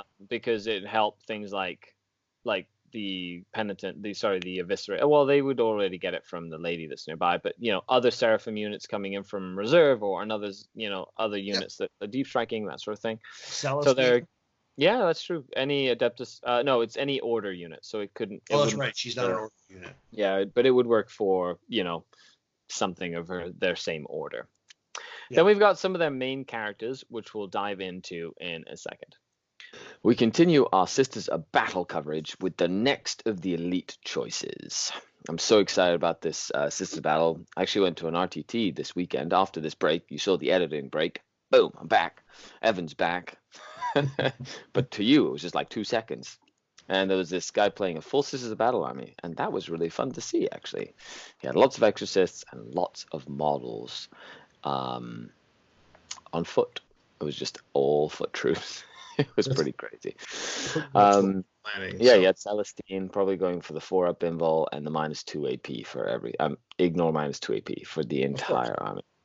So looking at the next of these squad, the Seraphim squad, which is the new close combat unit. close combat unit.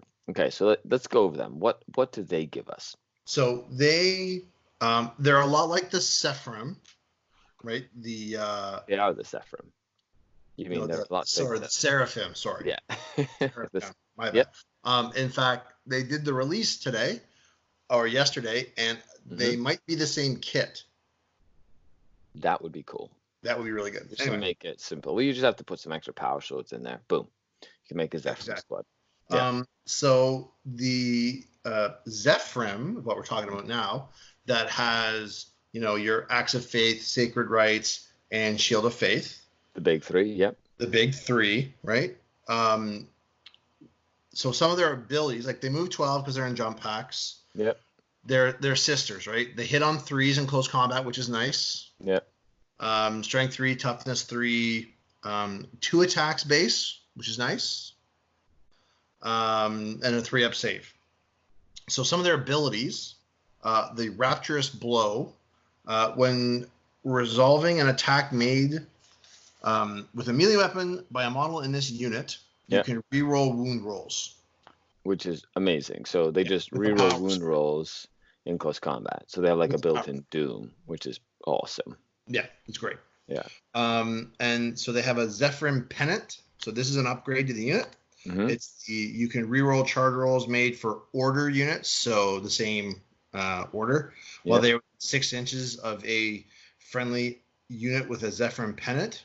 That's kind of cool. So it's like a 6-inch reroll aura. So not only for them, but potentially for Seraphim or for the Repentia, which we just went over as well. Yeah. Yeah. Sky Strike, they can deep strike. Deep strike. Okay. Right. Yeah. Angelic Visage, the invulnerable save of models in this unit received from the Shield of Faith is improved by 1. To max of 4+. Yeah. So they have a built-in. They have a 6-up normally, so they have a 5-up standard, and then if Celestine's nearby, they get a 5-up, or if they have any other way to improve it as well, it goes up to a 4-up. If Celestine's there, they get a 4-up. Correct. Yeah. So. Yeah. So they can stack it to a max of 4+ with stuff. Yeah. So really good. I kind of like them because we'll see if there's any cool stratagems for them. However, having like a nice dedicated elite unit, at least they have 2 attacks each, which is decent, and being strength. The sergeant has 3. Yeah. Has 3. And being able to buff units around them, which is really good, like reroll charges. You might not need it, but every once in a while, that's very important, especially if you're deep striking the unit to try to get into combat with something. And then having power swords are great. -3 AP is not bad, but the strength 3 can be a bit of a pain in the neck. But being able to reroll those wounds means that on average, you're getting more wounds in, and the -3 AP is really good for that too. Yeah, it'll go through some stuff. They'll kill some scouts dead, so that's pretty. It's pretty snap. The next one is the Dialogus. That's by the way, some of the old Sisters of Battle like fluff and stories are really cool from back in the 3rd edition codex, where you had like all the different orders and what they did and stuff, and they were all like part of the command squad. So the Dialogus was part of this command squad that you could take from back in the day. But think of someone with like a loud horn, right? Somebody with think of a chaplain. Actually, that's probably Sergeant Kell or whatever. Yeah. With its banner and giant like speakerphone. Yeah. But he does have a loud hailer. So she's got the big 3, right? Yep. The Loud Hailers +1 leadership to all Adepta Sororitas units within 6. So that is army wide. That is not order based. So Right. she's a +1 leadership to everybody, tanks, infantry, it doesn't matter, Mhm. which is good, especially. I guess it doesn't seem like much, but there are a lot of abilities that trigger off of leadership, psychic powers, and the Slanesh mirror, for example, when Yep. you're minus. And having somebody that, for example, makes Zephyrum's leadership 10, if they're within 6 inches, which can be really handy to try to get out of combat when you don't want to be in combat from a mirror, like a Slanesh mirror. Spiritual Fortitude, a model lose wounds the mortal wound in the psychic phase, so they got a 5-up, ignore ignore mortal wounds in psychic phase. That's actually pretty cool.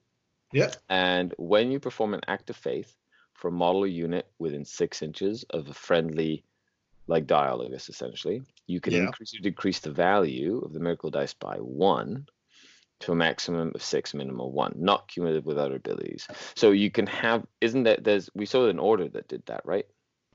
Yes. That you do that? Or was it was something that allowed you to do that, I'm pretty sure. Yeah. I think it was one of the orders. Or you got to re-roll it or something. No, you got one back, right? But she's really cool. We get one back. Yeah, so she, being able to modify we already know that the faith dice, like the miracle dice, are a really strong mechanic. Being able to then even take a dice and then adjust that dice, oh man, it might be worth having that just in case, if you're running like a big blob of guys or whatever. Yeah, well, let's look at it this way. There's an Eldar flyer that needs to die and it's only got 3 or 4 wounds left. You have a multi-melta in range? Yes, with all the negatives. If you only have a 5 or a 4 miracle dice and you need one above that, this right there is your ticket to killing that flyer. Yeah, and it's fantastic. So I think that's really, really good. Yeah. Okay, on to the next one, which is... All right. The next one is the Hospitalier. Yes, which is basically think you're apothecary. Yes. Right. However, like Space Marine apothecary. What? There's something different there. The apothecary this apothecary. So the Hospitalier is actually better. Okay. Okay. So big 3, like every other kind of character. Yeah. She's not order locked, which is good. Ooh, she's just Adepta Sororitas. No. Same as the Dialogus, right? So she has no order. That's cool. Right. She's her own thing. Yeah. So whenever it's called the Medicus Ministronum. Mm-hmm. At the end of your movement phase, this model can provide medical attention to 1 friendly Adeptus Ministronum infantry unit within 3 inches.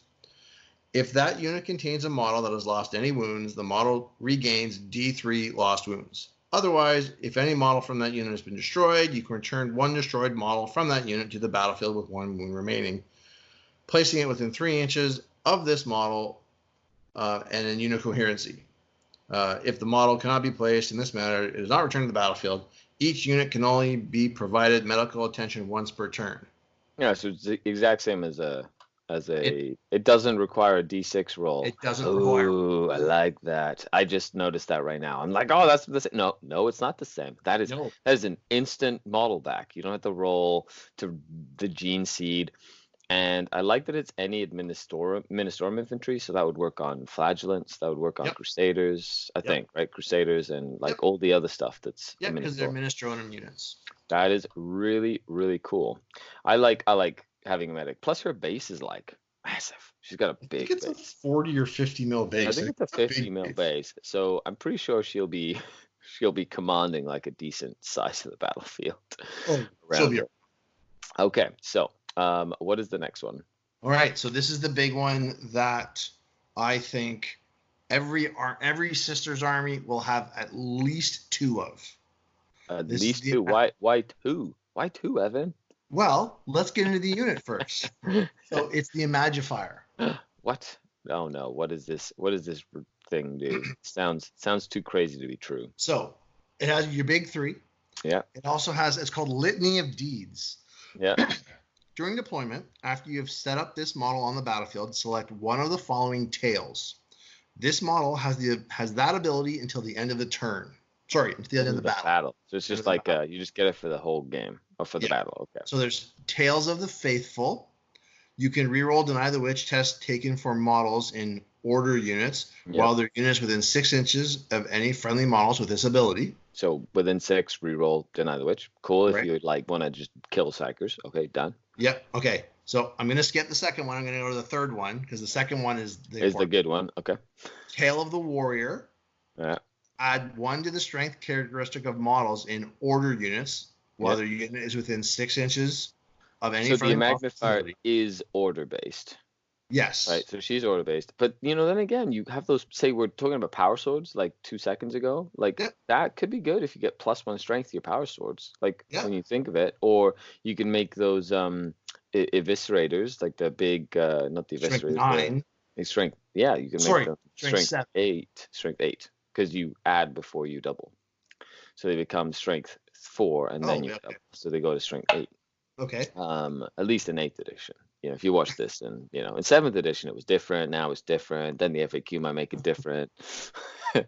Okay, but what is the one that everyone's been talking about? Tale of the Stoic. Weapons with an armor penetration characteristic of -1 are treated as having an armor penetration characteristic of 0 when resolving attacks against order units while they are within 6 inches of any friendly models with this ability. That's cool. So that's another -1. Now, does that stack with the order? Yes, it does. Okay. So how is it that they stack? So the Valorous Heart automatically comes with a it ignores -1. It's treated as 0. And in fact, it says in the order rules, if you have this, -2 armor penetration is treated as part of the order specifically. Yes, they mentioned it specifically. So so this basically becomes, as long as you have the Tale of the Stoic with the Order of the Valorous Heart, right? Is it Valorous Heart? Yeah. You get -2 you ignore. So any bolters that are -2, any assault cannons that are -2, any just all this stuff, you're getting a 3-up armor save against this stuff. Like you have to hit them with last cannons that are the -3 at least, or disintegrator cannons. Yeah, and even then, so that's an anti-tank weapon. So you want to waste that on killing one guy? Sure. Yeah. Well, disintegrator cannons are different, but that's a different story. So we've got, but that's really cool. Like I've been playing this weekend. I played with my Talarn Guard. I played with a Bane Hammer, which is a giant, like a giant gun, but it's only AP -2. It's 3d6 shots. It's damage 3, but it's only AP -2. All battle cannons are AP -2.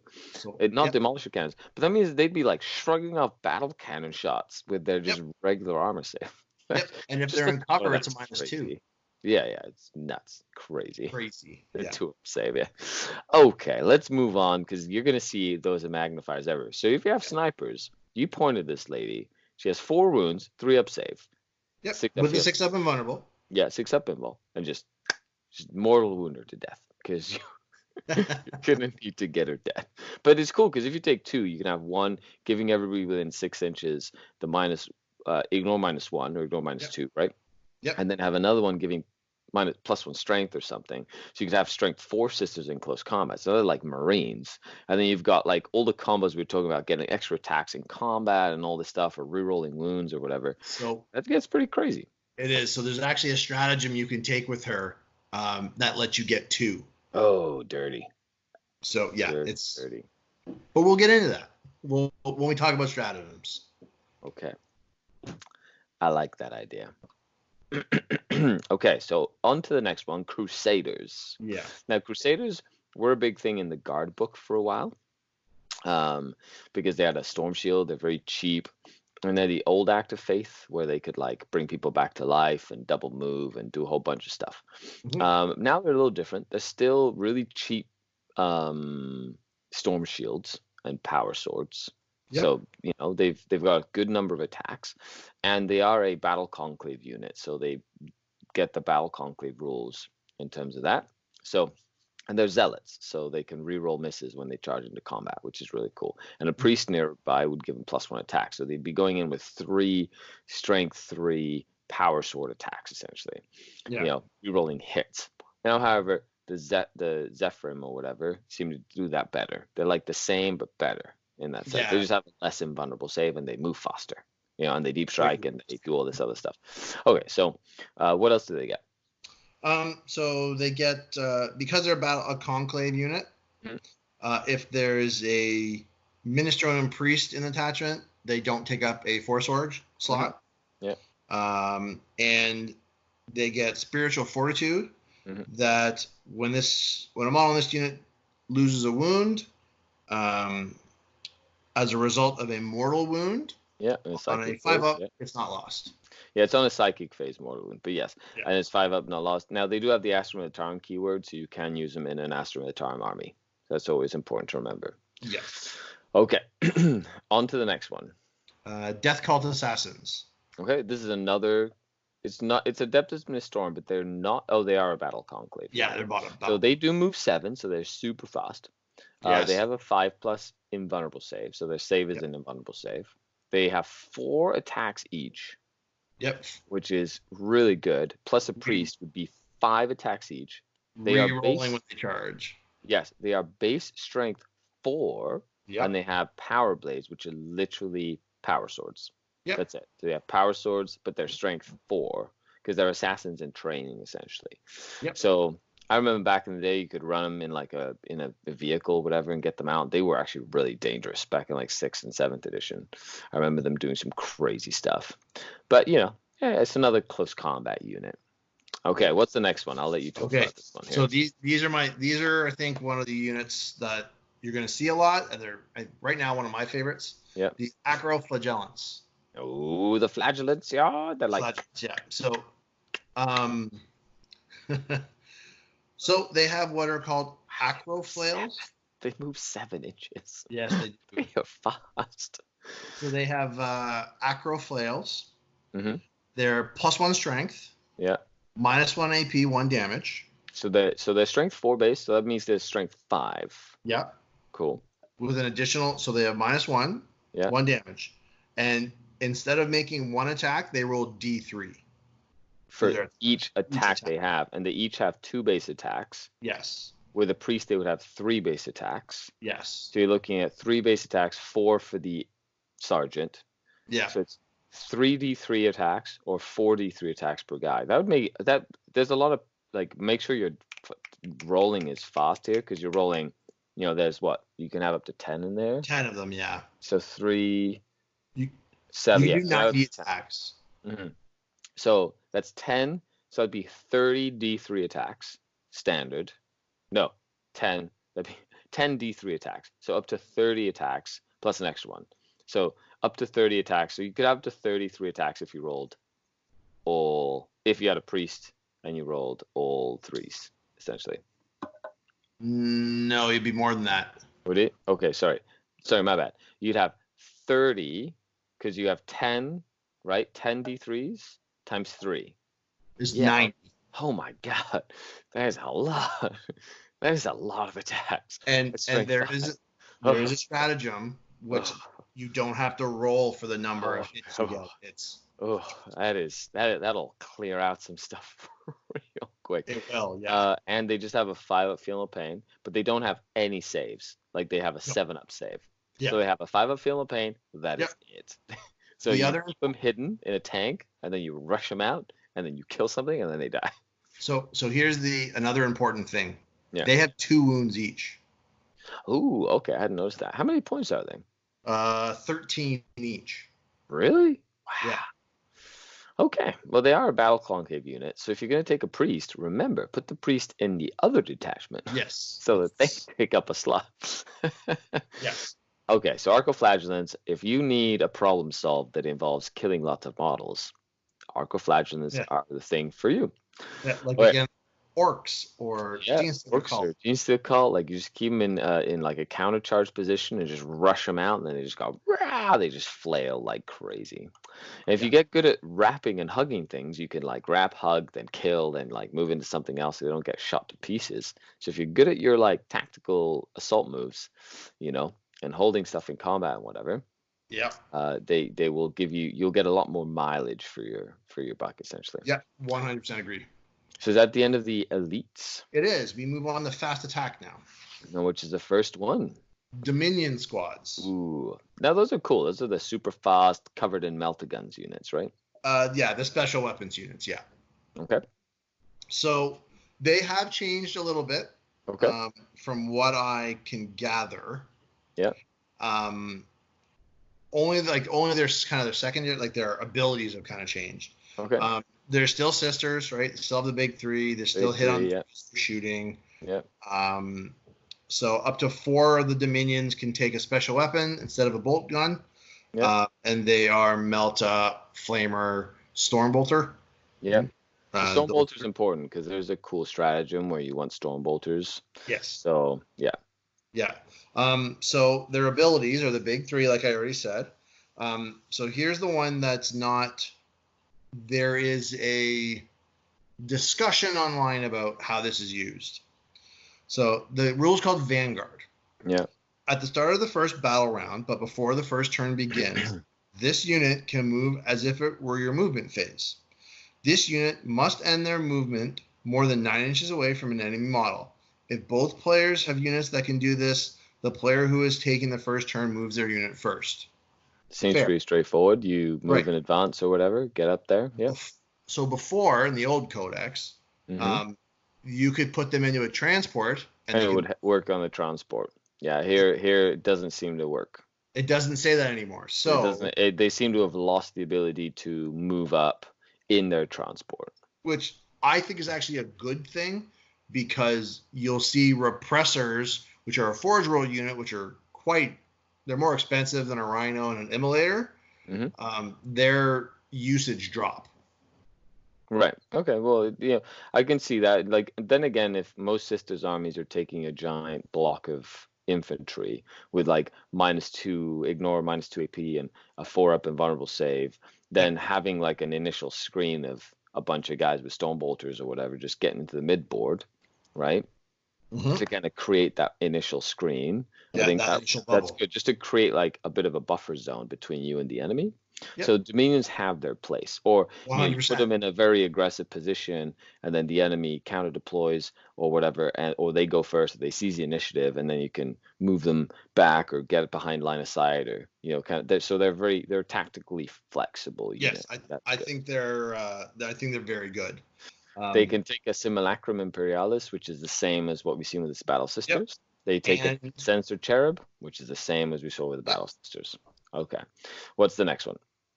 Is a Seraphim squad. The classic. If you think, if you think of Celestine and the Seraphim, they've been since time immemorial the winged angels of the Sisters of Battle, inspiring troops around them to greater feats of valor and being the most annoying 3-up invulnerable save things ever. At least not anymore. Well, not anymore, yeah. Yeah, well, you could ignore -2 AP, so that's pretty much like a 3-up invul regardless. Well, and they can get a 4-up invulnerable. Which, if you're playing Sisters right, you're going to try and make that happen. Oh, 100%. Oh, yeah. So Seraphims, let's do this. So Seraphims, they're almost exactly like they were in the last edition. Yeah. Up to 2 Seraphim can exchange their 2 bolt pistols for either 2 hand flamers or 2 Inferno pistols. And Inferno pistols is still 6 inches, so They are, but they have their strat. Yeah, okay. I remember that strat. It's a cool strat, so stick around for that one. Yeah. Other than that, the Angelic Visage, so +1 in their invulnerable save, and Deep Strike. Well, they have a lot. They used to like inspire. They used to have a rule where Imperial units within 6 inches had +1 leadership, but that must have been like back in the day, like in that was White Dwarf one. Yeah. Not anymore. They're not inspiring. No inspiration for anyone. Okay, what's next? That's the Seraphim. Is that the fast attack? Is that all we get? That's all we get. So Sisters not spoiled for choice of fast attack, but you still have some choices. Those are 2 very good choices. They're good. They're decent. It means you could fill a brigade pretty easily. Like you've got like choices that you want to take. Which is good. Mm-hmm. Okay, so the second last is heavy support. Cool. So we'll start with the one that everyone's going to be taking 3 of, and that's the Exorcist. Oh man, I love Exorcists. They're one of my favorite. No, there's three heavy supports. Right? There is, Yeah. but I mean, Okay. there's this one. Like No, there's there's the 4 heavy heavy support, support or and 5. there's a fortification. Well, there's this one, then there's mortifiers, then the penitent engines, and then the Oh, there's 4. Yeah. yeah, and then the My rest, bad. right? See, I got this. I know, I got you out there, Sisters of Battle players. So you have so the Exorcist. I love the Exorcist, and the new model is amazing. And they added a heavy bolter to the hull, which is Yeah. awesome. He's a 12 wound tank. He's toughness 8, has a 3-up save and a 6-up invul because he has the big 3, right? He's big 3, which is great. And he ignores -2 if you take Valorous Heart. Oh, so good. Okay, so you can't like bolter him to death as easily. He does have an order, but the cool thing is they changed the Exorcist missile launchers.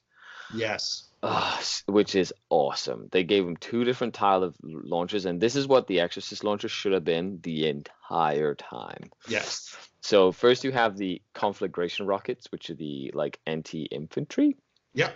So it's heavy 3d6, which is crazy. That's up to 18 shots. It's so dumb.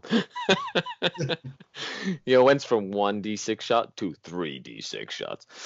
They are strength 5 -2, damage 1. So it's like it's essentially like it's like a thunderfire cannon essentially, but it's a direct line thunderfire cannon. Right. That's in Devastator Doctrine, and the hits on 3s. Cool. Yeah. And then we have the Exorcist missile launcher, which is the standard one that you know and love, except instead of d6 shots, it's 3d3 shots, which is 10 times more efficient than it used to be. Yep. Still strength 8, still -3, and d6 damage. Still d6 damage. Yeah, so that hasn't changed. What has changed is it can shoot 3d3 shots. It's minimum 3, maximum 9, which just increases the variance on it incredibly. It's a lot more efficient, which is awesome. Oh yeah. Now it used to be and it could never shoot at stuff out of line of sight, so it still can't do that. No. Yeah. Okay. Even though it's like a big organ gun, it's like. It does explode, and it has smoke launchers, and that's it. It has like no options. You just take it as is. If you have old Exorcists, it can have a hunter killer missile if you want to add. And a storm bolter. And you can give it a no stone bolter. You can't give it a stone bolter. Oh. You can just have 1 hunter killer missile. That's it. So if you have an old Exorcist, just add a pintle mounted stone heavy bolter to it. Why not? It'd be fun. Yeah, that Be a works. cool conversion opportunity. Apparently, like the new model, like the servitor that's playing the organ, his fingers are in like a note or a position of like the crescendo of like of a big like symphony or whatever. Ooh. It's just like his finger positions are actually like relevant to the where gun. they're supposed to be. Crazy. Yeah, it's nuts. Yeah. I know. I saw that on there. It was cool. I thought that was a cool design commentary thing. Okay, so the new unit that they got is mortifiers. Yes. Ooh, yes, mortifiers. sexy. I like these. I like these a lot. So do I. So they have a 9-inch move. Hit on 3s in close combat and shooting. Yeah. Strength 5, toughness 5, 5 wounds. Yeah. 4 attacks. Yep. Leadership 8, and the normal ones have a 4-up save, and the Arcanite has a 3-up save. Cool. Now they are a unit of 1. It has 1 mortifier. Can have up to 5 mortifiers. Contain up to 5. So you can have 1 to 5. There's 1 to 5. It can additionally contain up to 1 to 6. You're right. Yeah. So 1 to 6. And then one of them can. Or you can just run a bunch of anchorites if you just want the 3-up save ones. So that's pretty cool. Like 3 of them if you wanted to. So they come equipped. Their base stuff that you've paid for are 2 heavy bolters and 2 penitent flails. So everybody knows the heavy bolters, right? Heavy 3.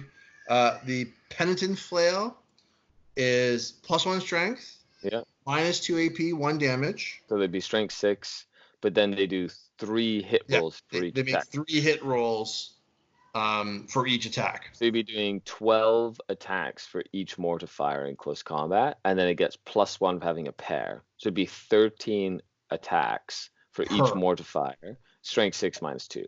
That's actually, it's like a chain flail, like if you know the Chalice, like, except it doesn't get the reroll wounds. However, it has the Adepta Sororitas keyword and the Adeptus Ministorum keyword. So all the cool bonuses and auras that help Adepta Sororitas without an order help the mortifiers. Yeah. And the Adeptus Ministorum, so you can get +1 attack. Oh no, it's not infantry, so you can't do the priest. No. But anything that that helps them is pretty cool as well. Oh yeah. So some of their abilities: Anguish of the Unredeemed. When a model in this unit is destroyed, roll 1d6 before removing it. On a 4-up, it mets out its final vengeance, and each enemy unit within 1 inch suffers D3 mortal wounds. So in close combat, you can be, and it's only on enemy units. That's pretty cool. Yeah, so it basically explodes on a 4+, but it only hurts enemy units that are close by. Yeah, that's pretty neat. No reprieve. When they lose a wound, they have a 6. 6 up, feel no pain. Yep, 6 up, feel no pain. Yeah. So here's their other rule. Yeah. When you choose this unit to shoot with in your shooting phase, you can choose for heavy bolters that models in this unit are equipped with to have a type characteristic of Assault 3 until the end of that phase, or for heavy flamers that models in this unit are equipped with to have a type of Pistol D6. Oh, so you can make the pistol. Because instead of heavy bolters, they can have heavy flamers. So you can switch them out, and instead of the flails, they can have buzz blades, which are like 2 damage, like power fists essentially. But they don't have -1 to hit. And they'd be strength 8 at that point. So you can make them anti-tank, anti-infantry, but then flamers can be pistols. So if you're stuck in combat, you can flame people with your heavy flamers. If you have heavy bolters, you can advance and shoot with them. So that's pretty cool. Yeah. I like them a lot because they're just like, they're only like 40 points or something, or 50 points. Like they're not that many points at all. And they're smaller than the old Penitent engines. Yeah, so they're easier to hide, and so they'd be just annoying. And if you'd had I could see an army like 16 of these things just like running at you, being like, what the hell? If you make that army, send us a picture. Anybody out there, send us a picture, and we're gonna call you crazy. We would be mortified. Yeah.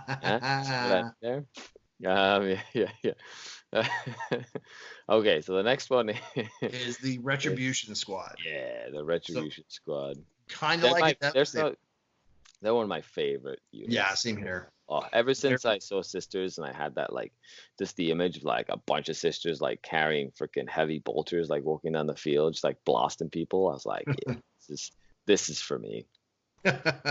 So they're essentially a Devastator squad. Yeah. They have the Sacralum, like a normal sister squad, so they can perform an additional act of faith. They have the big 3 as well, so they're like a sister squad. The big 3. The big 3, they get the simulacrum, so they can get the cherub as well, right? Their cherub is different. They have an armored cherub. Okay. So they can, if you use it exactly like a Devastator, they can fire again. Ooh, so it's cool. So so the same thing as the Devastator cherub. Nice. Yeah. So they have Faithful Advance. Yeah. Models in this unit do not suffer the penalty from moving and firing heavy weapons. I'm so happy heavy weapon dedicated teams are starting to get rules like this where they can move and shoot with their guns. Yeah, I like that a lot. Then they have the Rites of Fire, this is kind of cool. Yeah.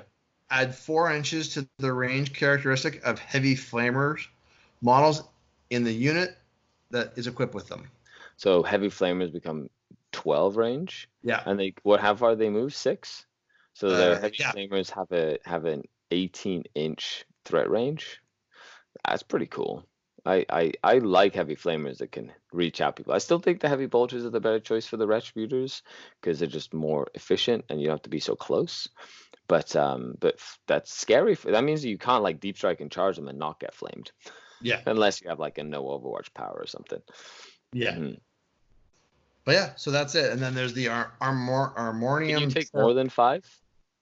No, only there's 4 heavy weapons and then the sergeant. The sergeant can have a special weapon like a stone bolt or something, right? Yeah, anything from the range weapon.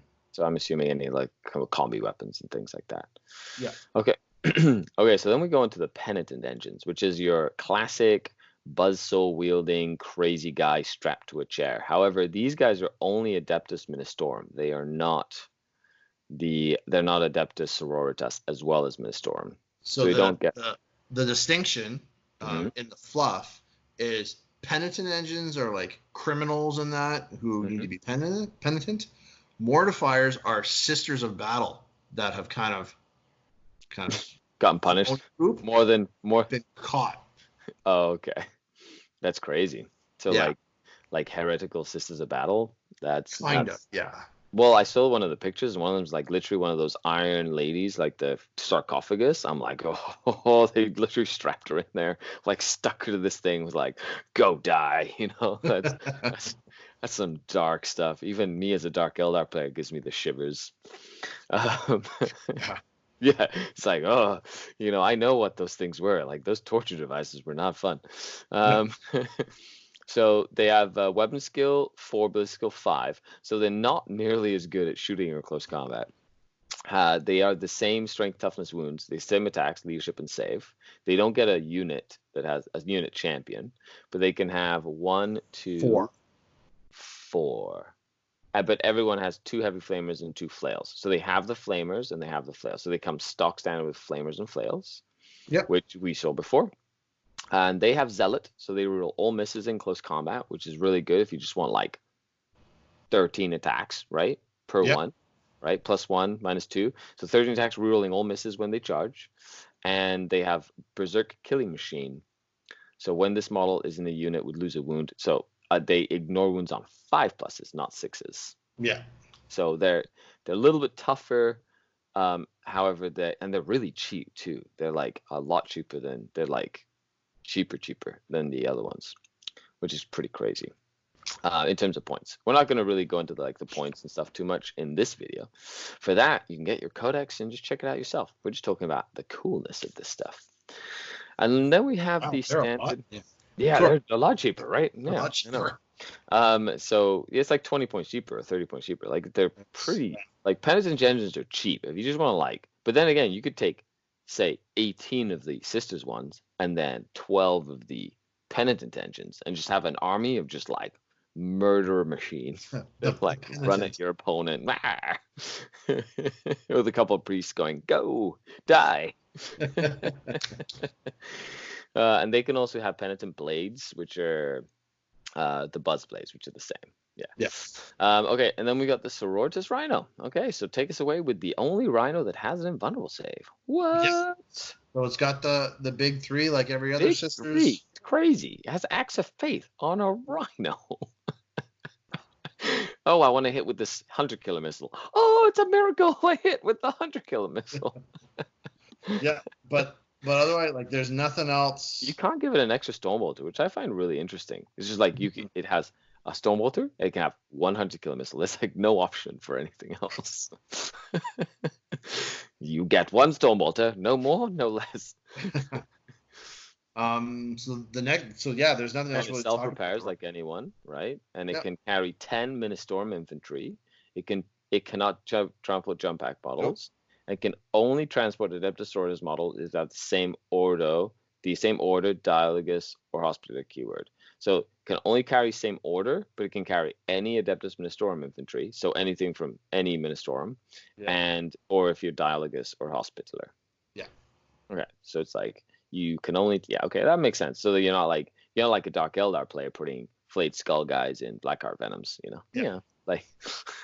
Like we are wont to do. And then one of the other I've done that. But yeah, of course, I did that with some chimeras today, this weekend, because they just carry Astra Militar. And then the last dedicated transport, which is another iconic dedicated transport, the Immolator. Yeah, flames and death. Yeah. Yep. Mm-hmm. So it's got the Immolation Flamers. It's an assault 2d6 heavy flamer. A 12-inch assault 2d6. 12 inches, yeah. Mm-hmm. And then it can have twin heavy bolters or twin multi-meltas. It also comes with a heavy bolter as well, so they added a heavy bolter on the immolator. So it comes with the 2 flamers and the heavy bolter. You can give it a twin heavy bolter or a twin multi-melta. So you could run 3 heavy bolter immolators if you wanted just a bunch of heavy bolters at long range, which is kind of cool, actually. Yeah. Has the big 3 and has smoke. Yep. And yeah, it's the same rule for transports, except it can carry 6 models instead of 10. Yeah. And it is 10 wounds and it moves 12. So it's super fast. It's like a rhino, essentially. And last but not least, something that's really cool, they added in another piece of terrain. We've seen this for Chaos. We've seen this for Harlequins with the Webway Gate. We've seen this for Orcs with the Mech Shop. All the Age of Sigmar armies have a piece of terrain they get for free that they just use. You know, it kind of comes with your army. But the Battle Sanctum, it's very cheap. It's like 40 points for you get. 50. You get them. Okay, 50 points. But you get some cool bonuses. Yeah. And we saw the pictures. It is massive. Yeah, it's not small. It is not small. It is tall, and it comes with a big freaking statue, and it comes with a giant L-shaped like ruin. Like it's a giant building. Yeah. Yeah, I think it's like 12. It's big. It's going to be big. So it's a single model. It's a fortification, 50 points. It's an Adeptus Ministorum Imperium keyword. So anything that affects Imperium, well, it doesn't actually have a profile, so it doesn't matter. But because you can't kill it. So what do you get? Okay, so you set it up like any other terrain. It can't move for any reason once the battle starts, and it is not treated as friendly or enemy. Yeah, so it's just a terrain piece. Yep. Can't be targeted, those kind of things. Only infantry unit, beast swarms, and the units that can fly can be set up or end their moves on the upper floors of the structure. You're looking at it's a ruin, essentially, is what they're saying. Yeah. Okay. It's a fancy way of saying this is a ruin. Yeah. So let's get to the blessings of the saint. At the start of each battle round, if there are any Adeptus Ministorum units from your army within 6 inches of the battle sanctum, gain 1 miracle dice. Yeah, so at the start of each battle round, if you have any Ministorum units within 6, so if you have like a preacher, or like any Ministorum units, even like flagellants or like anything in this codex, they're all Ministorum. So everything is Adeptus Ministorum. So if you have one of these, you're gaining 2 miracle dice at the start of every battle round, regardless of what happens. Then you can have a third when you take the St. Catherine lady. So you have 3 at the start of every battle round. Plus, there's a warlord trait. Warlord trait that gives you another one. So you could technically just have 4 at the start of every battle round, plus all the other shenanigans. Anything else, yeah. So you can bank them for like 3 turns, have 12, and go, I have 12 shots. They all get what I want. Okay, what's the second thing you get? Consecrated ground. Yeah. Add 1 to the leadership characteristic of any Adeptus Ministorum unit whilst their unit is within 6 inches of the battle sanctums. Subtract 1 from the leadership characteristic of models in chaos units while they're within 6 inches. That's cool. So you put a dialogus plus this nearby. You have plus 2 leadership, right? So you can have leadership 11 ladies. Leadership 11. Yep. Yeah. Cool. And it's any Adeptus Ministorum unit, so it's just everything, which is kind of cool, actually. I like that. So that is it for the units. So when we return, we're going to be going through some of the other basic stuff, which will be warlord traits, relics, and stratagems, because I'm sure you're all excited about hearing about that sort of thing. Right. So is it stratagems first? It is, but we can do whatever you want first. Let's do stratagems first. Let's jump strats. So it's 3 pages of strats. 1, 2, 4. 4 pages of strats. Okay, so let's start with the page strats. Okay, let me introduce the strats segment. We're just gonna kind of go through them real quick and kind of just elaborate on a few that we like, and then we'll kind of go for that. Okay. Also, if you get really close to the camera, your face is giant. So if you like, okay, so we'll do this. Right, so now we're going to go over the stratagems. There are 4 pages of stratagems in the Sisters of Battle book, which is cool. They have like a decent amount of cool stratagems. And these are a way to use command points. That's a completely other resource from the Miracle Dice, which you've been hearing so much about. So this is the normal way of doing things in 8th edition. Yeah. So let's see. Let's open the Reliquaries is the first stratagem, which is exactly what it sounds like. It's your 1 extra relic. Well, however, it doesn't have the restriction of 1 or 2. So not 1 for 1 and 2 for 3 for 2. It's 1 per each extra relic you want. So you can take as many relics as you want, as long as they're all different and all on different characters for 1 command point each. That's a very Space Marine thing. But it makes sense. They are the Sisters of Battle. They have access to all the cool stuff. So we're not going to go more into that. No. Okay, so which is this one? The next one is Embodied Prophecy. Ooh, It's a fight phase stratagem that uses it's used for your Zephyrim squads. Yeah. Until the end of the turn, end of the phase, whenever you make an attack with a melee weapon by a friendly Adepta Sororitas unit within 6 inches of a Zephyrim, you can reroll wound rolls of 1. So it might not be like amazing for your sisters units. However, it'd be really cool for stuff that you're going to get into combat anyway, like the cool penitent engines, not the penitents, but the other ones, the ones that have the Adepta Sororitas keyword. The mortifiers. The mortifiers. They get to reroll 1s to wound, which is kind of cool for 1 CP. It's like having a lieutenant nearby. The next is Furious Recital. Use a stratagem in your shooting phase when an exorcist is chosen to shoot with. Until the end of the turn, subtract 1 from leadership characters and models in enemy units whilst the units within 12 of an exorcist. Or -2 if it's from chaos. Okay. Well, maybe if your exorcist gets right in the middle of the enemy, which is, or the enemy's like literally all around you because they got through your 100 Sisters of Battle and they're literally charging your exorcists. If chaos is that close to your exorcists, you're probably in a bad spot anyway. So you furiously recital that. It's okay.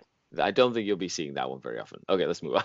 Unless there's some cool leadership combo that you're working on. It's like, I got -2 leadership here and -3 leadership here. And, but it's not something you see very often. Yeah, no. So Blazing Piety. Yeah. Use a strategy at the start of your psychic phase. Select 1 enemy chaos unit within 6 inches of a Dialogus. Yeah. From your army, that enemy unit suffers 1 mortal wound unless it has a demon keyword, and then it's D3. Is it 1 command point for that? Yep.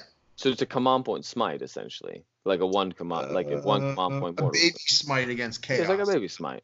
Yeah, that's kind of cool, actually. Because sometimes you have 1 wound that you just need to get done.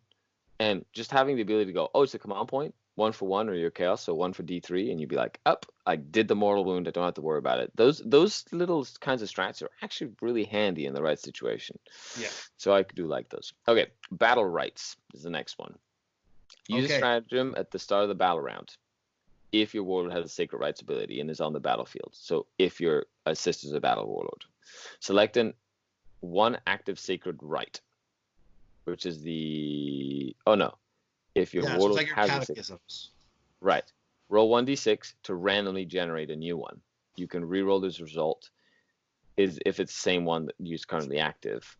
So okay, so cool. So if you want to roll for 2 and you don't get the ones that you want, you can reroll 1 of them for a CP.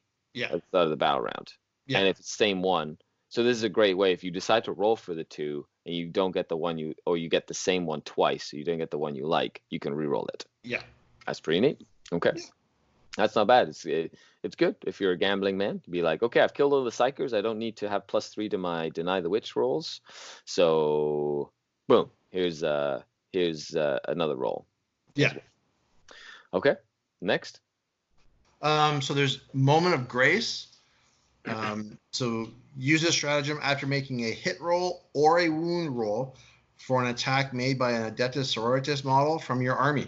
Yeah. Or after making a saving throw from an Adepta Sororitas unit model, from your army. You can discard 1 to 3 miracle dice, and you can add 1 to the result of the roll for each miracle dice you discard. Okay, so if you have a bunch of 1s and you're not going to use them for anything, you'd be like, I'm just going to discard these for 1 CP and get this many to a plus on a 3. hit, on a wound, or a save. That's actually Yeah. really good. That could be really useful. And it's not an act of faith, which is important to note.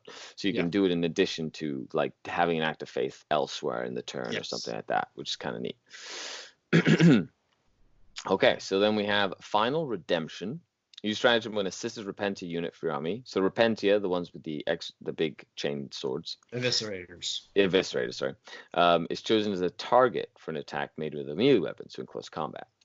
Until the end of that phase, roll 1d6 when a model with the unit is destroyed, and on a 4+, the enemy unit suffers 1 mortal wound after it is fought.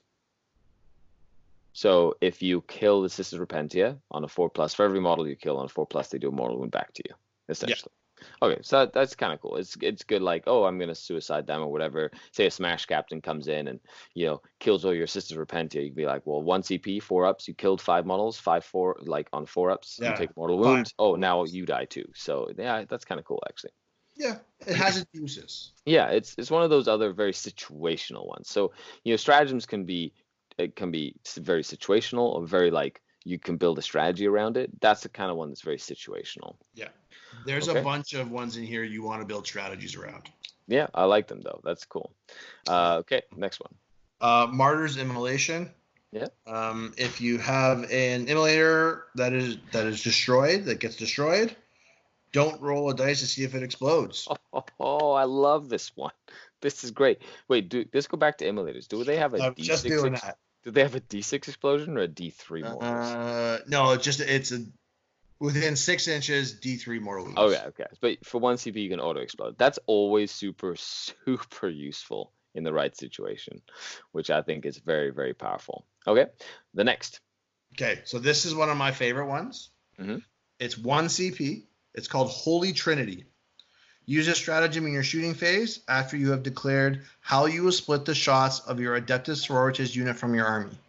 If that unit shoots all of its weapons at the same target, and that target is within the range of at least 1 bolt weapon being shot by a model in the unit, 1 flame weapon being shot by a model in the unit, and 1 melta weapon being shot by a model in the unit. Until the end of that phase, when resolving an attack made by a model in that unit, add 1 to wound rolls. Okay, so it's like if you built your army to be fluffy and have 1 of every weapon in your army, they can be really cool. Yes. Yeah, so that's kind of neat actually. It can be really useful like in a pinch, if you have like 1 everything. But it means think about a retribution squad. If you can get it up there, you can have say 4 multi-meltas and the superior with a combi flamer. Yeah, combi flamer or whatever. You can like get the +1 to wound or whatever. You get the Boulter, the flamer, then the meltas or the multi-meltas get +1 to wound. Like I could see that being really like handy in the right situation. Yes. But that combi Boulter, actually the combi flamer then would be perfect for that because you have a combi flamer. So it's Boulter flamer, and the meltas. Yep. Yeah. So it makes sense. I like that combo actually. Then you have the Heroine in the Making. So before the battle, after nominating your warlord for 1 CP, pick a Sororitas character other than your warlord, Celestine, Junith, or the Triumph. Okay, so none of the special characters. Generate 1 warlord trait for them. Each warlord trait in your army must be unique. Oh, you can only use it once. So you pick 1 other person to have a warlord This is trait. the additional This is standard. Yeah, I like that. Just not on a special character. Cool. So next, Divine Intervention. Yep. Use this stratagem when an Adepta Sororitas character model. 2 CP, right? Yep. Other than Celestine, her Gemini, Judith, or the Triumph from your army is destroyed before any miracle dice are gained as a result. That's actually very important. Mm-hmm. Discard 1 to 3 miracle dice. At the end of the phase, return that model to play with a number of wounds remaining equal to the number of miracle dice you discarded. Place it as close as possible to its previous position and more than 1 inch from an enemy model. You don't gain a miracle dice for the destruction of any models this turn. Each Adepta Sororitas character model can only be returned to the battlefield. This is amazing. So this is like your Necron bring back a model, right? It's like it's a Necron bring back a character, but instead of having to roll a 4+, you just discard your miracle dice and they just come back to life for 2 CP as long as you have miracle dice to discard with a number of wounds equal to the CP, like the miracle dice you discarded. That is incredibly powerful for like a canoness or whatever that's running around like murdering people. And then you have a hospitaller nearby that could just heal her up. Be like, bloop, okay, you're healed. That is pretty cool. I like that one a lot because that one doesn't revolve around a D6 dice roll. It's 2 CPs, discard a miracle dice, your character comes back to life. Oh, it's a miracle. I really like that one actually. Yeah. 1 CP, Holy Rage. Start of the charge phase, select an Adepta Sororitas unit. That unit can charge even if it advanced. So if you really need to get those eviscerators into combat, you can advance and charge them. Yeah. Or, if you want to get your Seraphim in or whatever, they can also advance and charge, which is also really cool. Yeah. Okay, what's the next one? So, Faith and Fury. This is worth two. That sounds like a book that they recently released. It just so happens, yeah. Use this stratagem after you perform an active faith for a hit roll. You can reuse the same miracle dice for the wound roll for that attack. I do like that one. I'm going to say that's one of my favorites. It is very expensive. It's 2 CP, but if you say if you need to wound a knight or something and be like, oh, I'm going to hit you on this 4 and it's just going to wound for 2 CPs, like you don't have to roll to wound. It's like, now take your save. I think that could be super useful in the right situation. Yeah. So for 1 CP, we have another one called Martyred. Use a stratagem at the end of any phase in which your warlord was destroyed.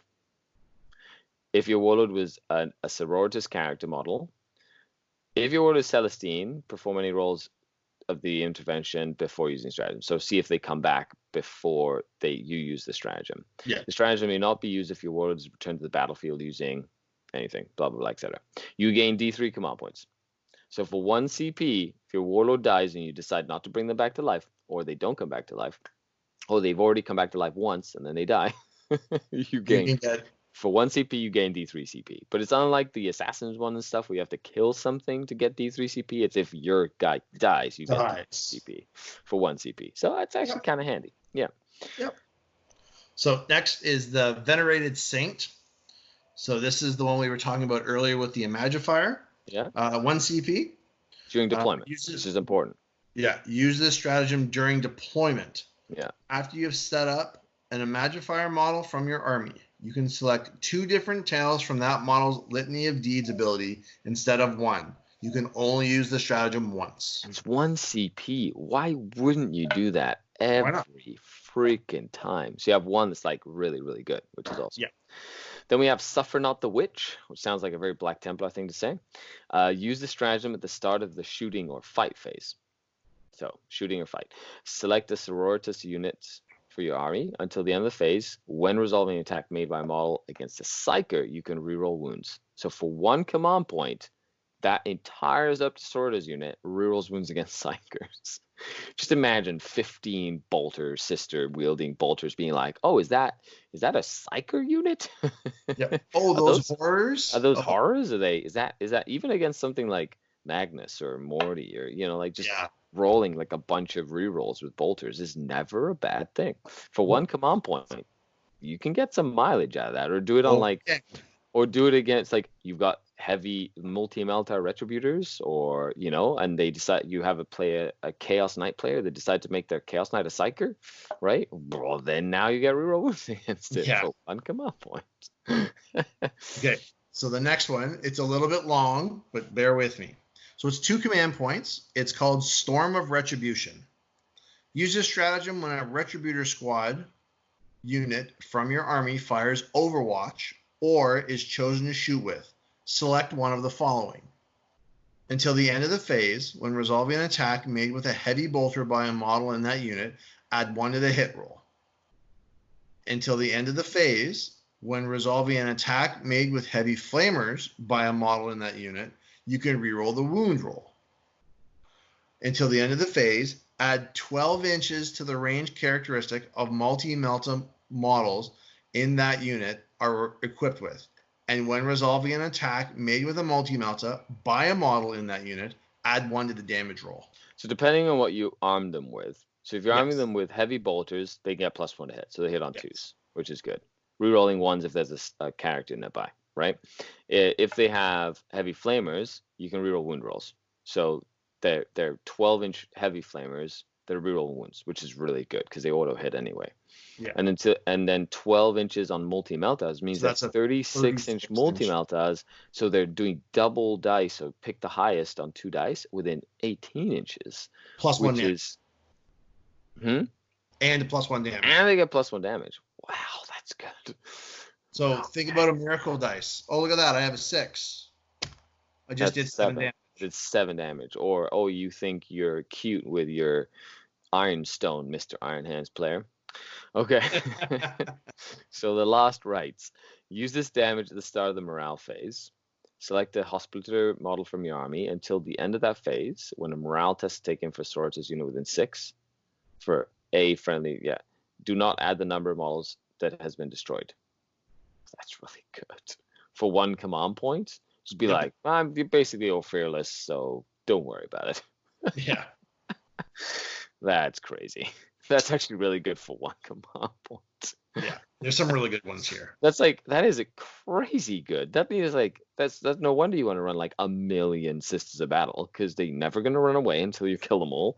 They're really hard to kill because they have 3-up saves all the time and a 4-up invul save pretty much all the time, and they can shoot you to death, and they can be in combat you to death. So I have a feeling that they're going to be like a sleeper army. Like somebody's going to find some cool combos, going to do them well with them, and you're going to see them places. But they're expensive to start right now, right? They're not really readily available. So it's going to take about 3 months for people to build, paint, collect, and then you're going to start seeing them. Like Gene Seal Cult back in 7th edition, they were good, but nobody had the money to spend on 60 accolades.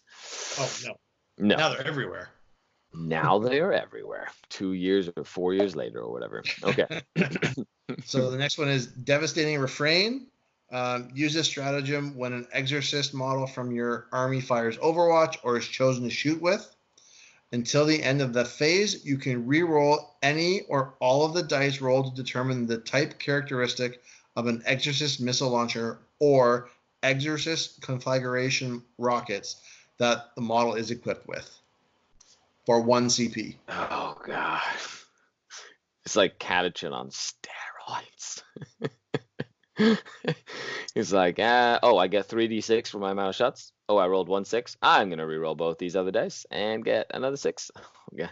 That's so good. Okay. 1 CP, Deadly Descent. Oh, this is good. Yeah, I like this one. This one's the one that they had in the index release or whatever. Not in the index, they had a White Dwarf release, didn't they? Preview, really. Oh, is this one of the previews they did? Yeah, this was one of the previews. Yeah, because they've been previewing this codex for like 2 years. So use a stratagem after a Seraphim squad from your army comes down from Deep Strike.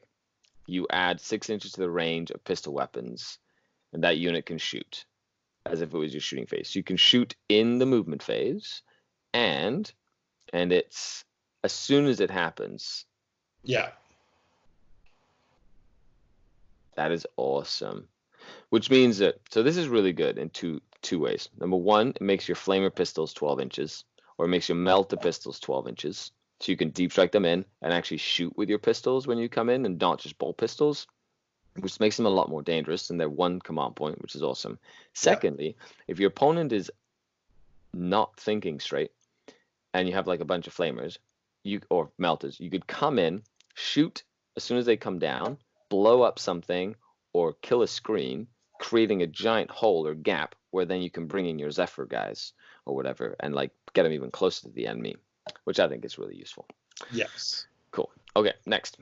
Vessel of the Emperor's Will. Yeah. 1 CP. Use a stratagem after you perform an act of faith for an Adepta Sororitas character from your army. Gain 1 miracle dice. That sounds pretty cool. Yeah, it's you're gonna spend the miracle dice anyway. Might as well spend 1 CP to get it back. Yeah, especially if you have a bunch of CP. Like if you have CP to spare and you really need a miracle dice, then go ahead. Especially if you want to keep your warlord alive, you know. You're like, I've got 1 miracle dice just in case you kill my warlord. Yep. Test of faith. Use a stratagem at the end of a phase in which you gained a miracle dice as a result of purity of valor. I'm assuming that's the rolling a 1 for morale.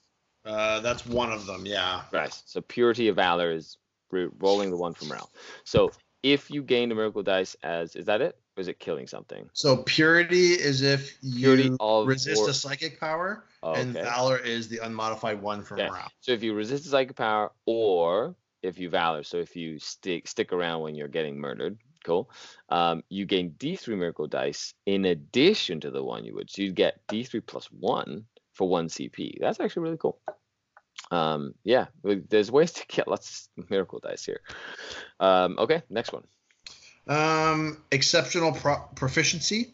Yeah. Use this stratagem when a Celestine squad from your army fires Overwatch or is chosen to shoot or fight with until the end of the phase. When resolving an attack made by a model in that unit, you can reroll the hit roll and you can reroll the wound roll. Is that the entire 2 CP for the entire unit? Reroll hits and wounds for 2 CP? Oh, okay, that's really good. Okay, 1 CP, Blessed Bolts. Use a stratagem when an Adepta Sororitas infantry unit from your army fires Overwatch or is chosen to suit with.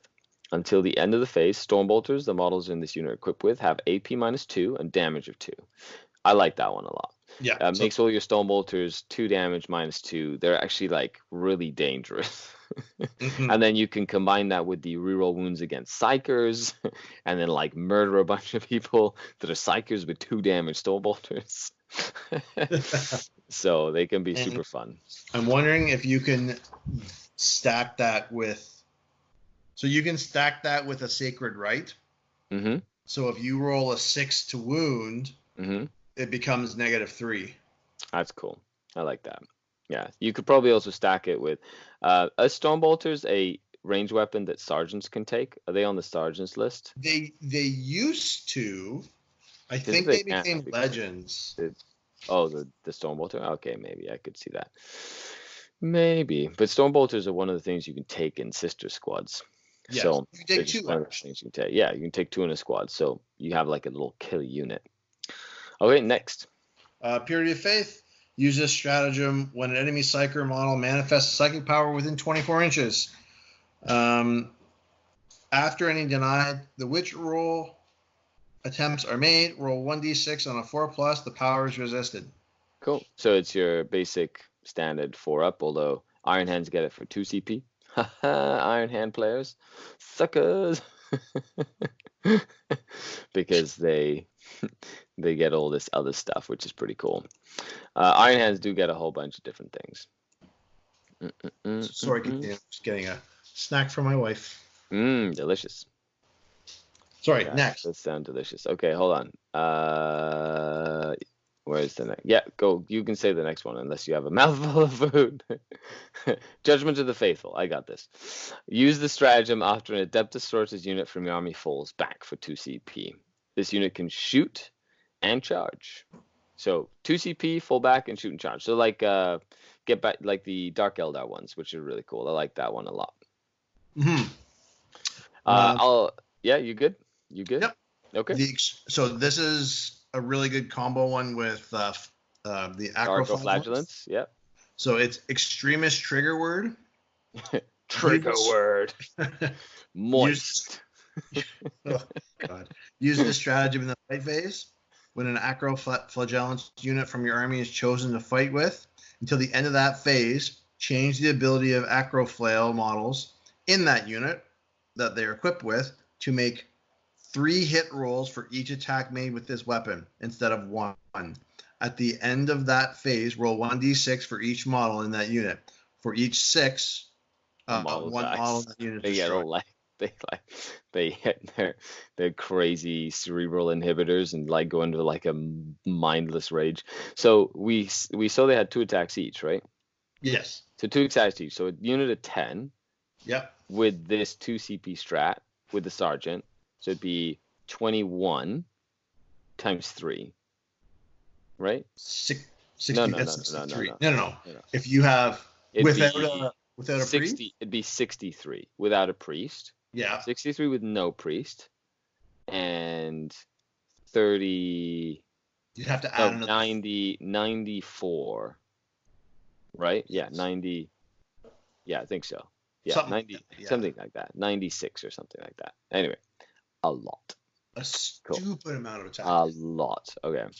Here's my only issue with this stratagem, and it's not a very big issue.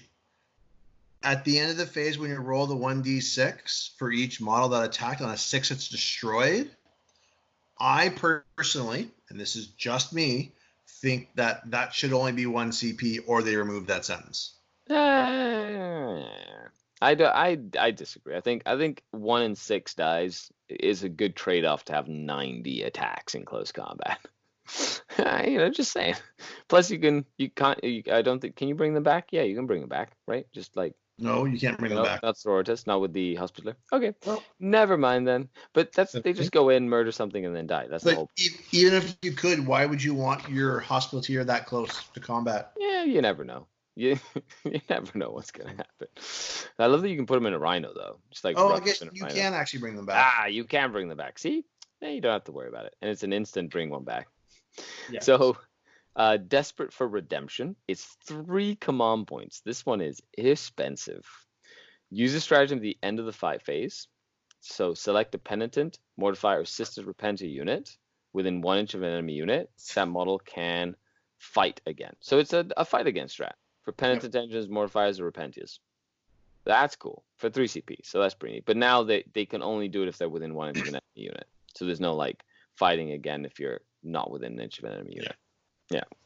So now we start getting into the order-specific stratagems. Cool. So there's 6 of them, right? 6 of them, 1 for each order. We went through the orders earlier. If you want a refresher, rewind the video, go watch that part, then come back. Yep. So there's honor the martyrs. Yeah. Use this stratagem when an Order of the Martyred Lady character model from your army is destroyed as a result of an attack made by an enemy unit. So not if you overcharge your plasma pistol and kill yourself. Right. So their GW is getting smart. Yeah. Until the end of the battle, when resolving an attack made by a model in an Order of the Martyred Lady unit from your army against an enemy unit, re-roll a hit roll of 1. So if a character dies and you play this strat for 1 CP, you can re-roll 1s for your entire order against the enemy army. Okay. That's actually really cool. So it gives you army-wide reroll 1s to hit if a character dies, because they're just angry at you. Not canon S. Yeah, just a character. That's order specific. So there's some characters that are not order specific. Yes. Okay, Blind Faith is the Order of the Valorous Heart. That's probably the one you're going to see the most, the Valorous Heart, because the ignoring AP is huge. Yes. Use a stratagem at the start of your shooting phase. Select 1 Valorous Heart unit. So not infantry, just a unit from your army. Until the end of the phase, when resolving an attack made by a model, ignore hit modifiers for 1 CP. What? Die, Eldar Flyers, die. I really like that stratagem for 1 command point. That is so silly. So then there's Tear Them Down. Yep. Use this stratagem in the fight phase when an Order of the Bloody Rose unit from your army is chosen to fight with. Until the end of that phase, when resolving an attack made with a melee weapon by a model in that unit, add 1 to the wound roll. So +1 to wound with melee weapons. So if you combine that with the +1 strength and the strength 4, right, with that aura, then +1 to wound in close combat. So you could have like your Zephyr people who are like strength 3, strength 4, then like wounding most things on 3s, if not 4s, right? Which could actually be kind of handy, when you're looking at it that way. Well, they're wounding a knight on 4s. Well, they'd be strength 4, right? Yeah. +1 strength, so it'd be wounding a knight on 5s. 5s. Yeah. So do you want to do the next one? I will. Mm-hmm. Cleansing Flame. Use this stratagem when an Order of the Ebon Chalice unit from your army fires Overwatch or is chosen to shoot with. Until the end of the phase, do not roll to determine the type characteristic of flame weapons models in that unit are equipped with. They have their maximum value. So it's like the Salamander one. 2 Yes. command points. All the flamers in that unit roll 6s to see how many. So you can combine that with retributors, for example, and get like automatic 6s and then reroll wounds. Which is what you did. Oh, so good. And then combine it with like it's really neat. Or combine it with if it's a psyker, you get it for 1 CP, reroll wounds against it. Like that's pretty neat actually. I like that. Yep. For 1 command point, Order of the Argent Shroud. Faith is our shield. Use this stratagem in the psychic phase when a model in an Argent Shroud unit from your army would lose a wound. As a result, it's a mortal wound.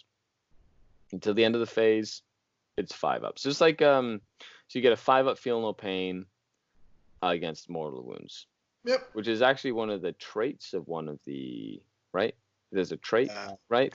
So it's a different one that's not the trait one, but it gives you like it gives you an armor contempt essentially. So if you're going against like you're trying to screen against like a bunch of smites or whatever with a unit, you can kind of have them soak up more smites basically, which is useful in a tactical sense. Yeah. And the last one, the Emperor's Judgment. Yep. Use this stratagem when an Order of the Sacred Rose unit from your army fires Overwatch or is chosen to shoot with. Until the end of that phase, when resolving an attack made with a bolt weapon by a model in that unit, and an unmodified roll of a 6 scores 1 additional hit. So they get Boulter drill. Yep, for 1 CP. For 1 CP, Boulter drill for you. That's not bad. I like them. They're flavorful. They're good. Of course, they're order specific. So even though I wish that you could just get all flamers can count as 6 shots, depending, doesn't matter what order you're in. Those are order specific. So you can kind of build your strategies around what units you're taking in those armies. Yeah. Okay, let's dive into the relics. Now, relics are really cool. You can There's give a them, lot of good relics here. if your army is led by an Adepta Sororitas warlord, then you can have 1 free relics to a Sororitas character. If you have any Ministorum priests, you can instead give one of them the Book of St. Lucius, if you want. A Gemini Superior named character cannot get relics. That makes sense. Cool. And if they're a weapon, make sure you have the weapon paid for before you replace the weapon for the relic, essentially. So the first is the Blade of Admonition. It's a model with a blessed blade only. So not the regular power sword, but a blessed blade. It basically has +2 strength, -3 AP, and 3 damage. So it's literally a mini Thunderhammer, essentially. It's a strength 5 mini Thunderhammer, up to strength 6 if you have the magnifier nearby. So strength 6 Thunderhammer, essentially. Yeah. So next is the Brazier of Eternal Flame. It replaces a brazier of Holy Fire only. Which is the canoness we said is like that once per game. So like smite, like the mortal wounds. Yeah. This relic replaces the Brazier of Holy Fire when a psychic test is taken for an enemy model within 18 inches of a model from your army with this relic. Subtract 2. That's really good. That can be really good against psychers. Like anything that lowers, that cancels out Magnus's +2. Like that's how powerful that is. That's really good. Wrath of the Emperor is a special bolt pistol. Oh man, GW, why did you give us special bolt pistols? Wait. Model equipped with a bolt pistol only. Wrath of the Emperor is an 18-inch pistol 4, so 4 shots. Okay, strength 5 -2 damage.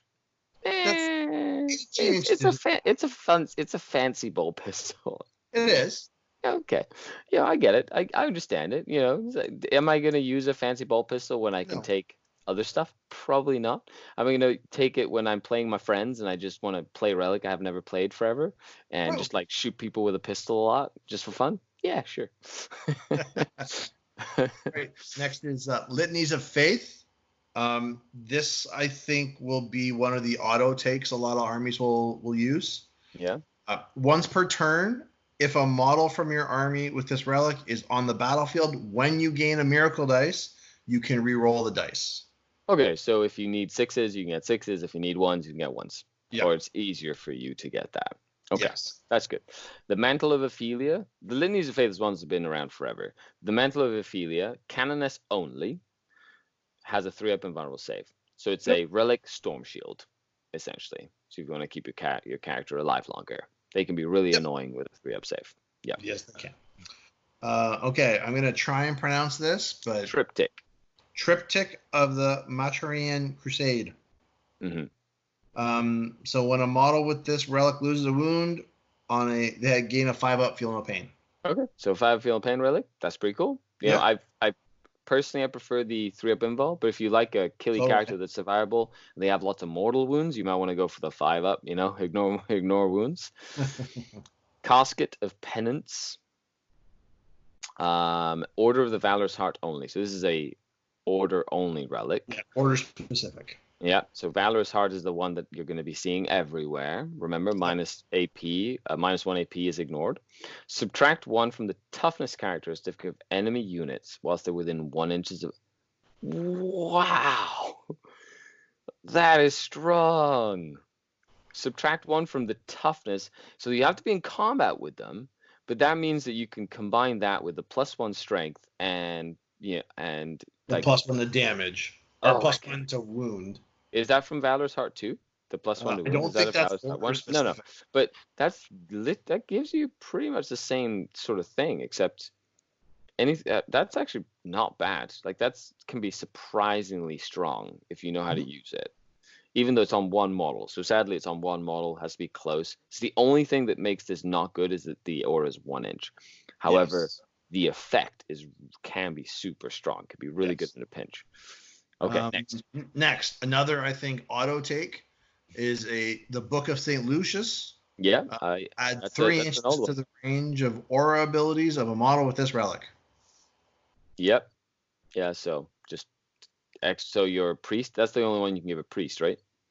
Yes. Yes. So his extra attacks instead of 6 inches is 9 inches, which is really good. Yeah. Yep. But I think you're gonna take this on the Imagifier to give her a 9-inch bubble, or you could do it on a Canoness with Rod of Office to give her a 12-inch bubble. No, I like that, just to really get that bubble up going, especially if you're running lots of Foot Sisters. Yeah. The Iron Surplice of Saint Istatela or Istaela. That's a mouthful and a half.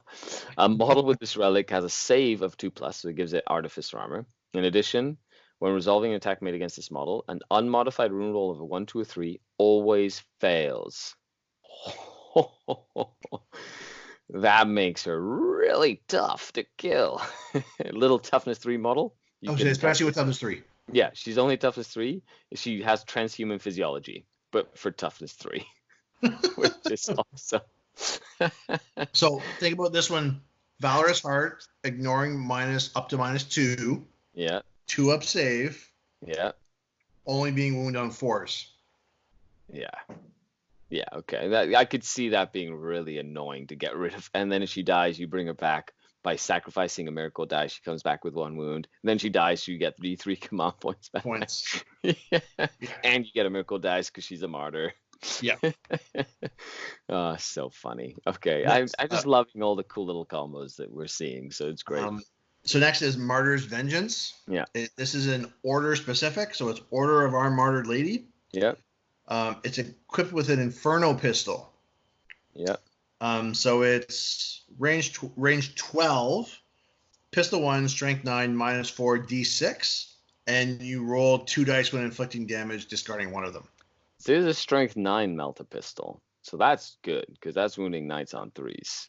So that's not bad. That's actually a cool pistol. And it's not like you're rolling 2 dice within 6 inches. You're rolling 2 dice. I'm picking the highest. Yeah. Yes. Well, you discard one of the results. So if you don't want to kill something, you can also control the not killing something. If you want to be like, I need to just keep him alive to trap him or whatever.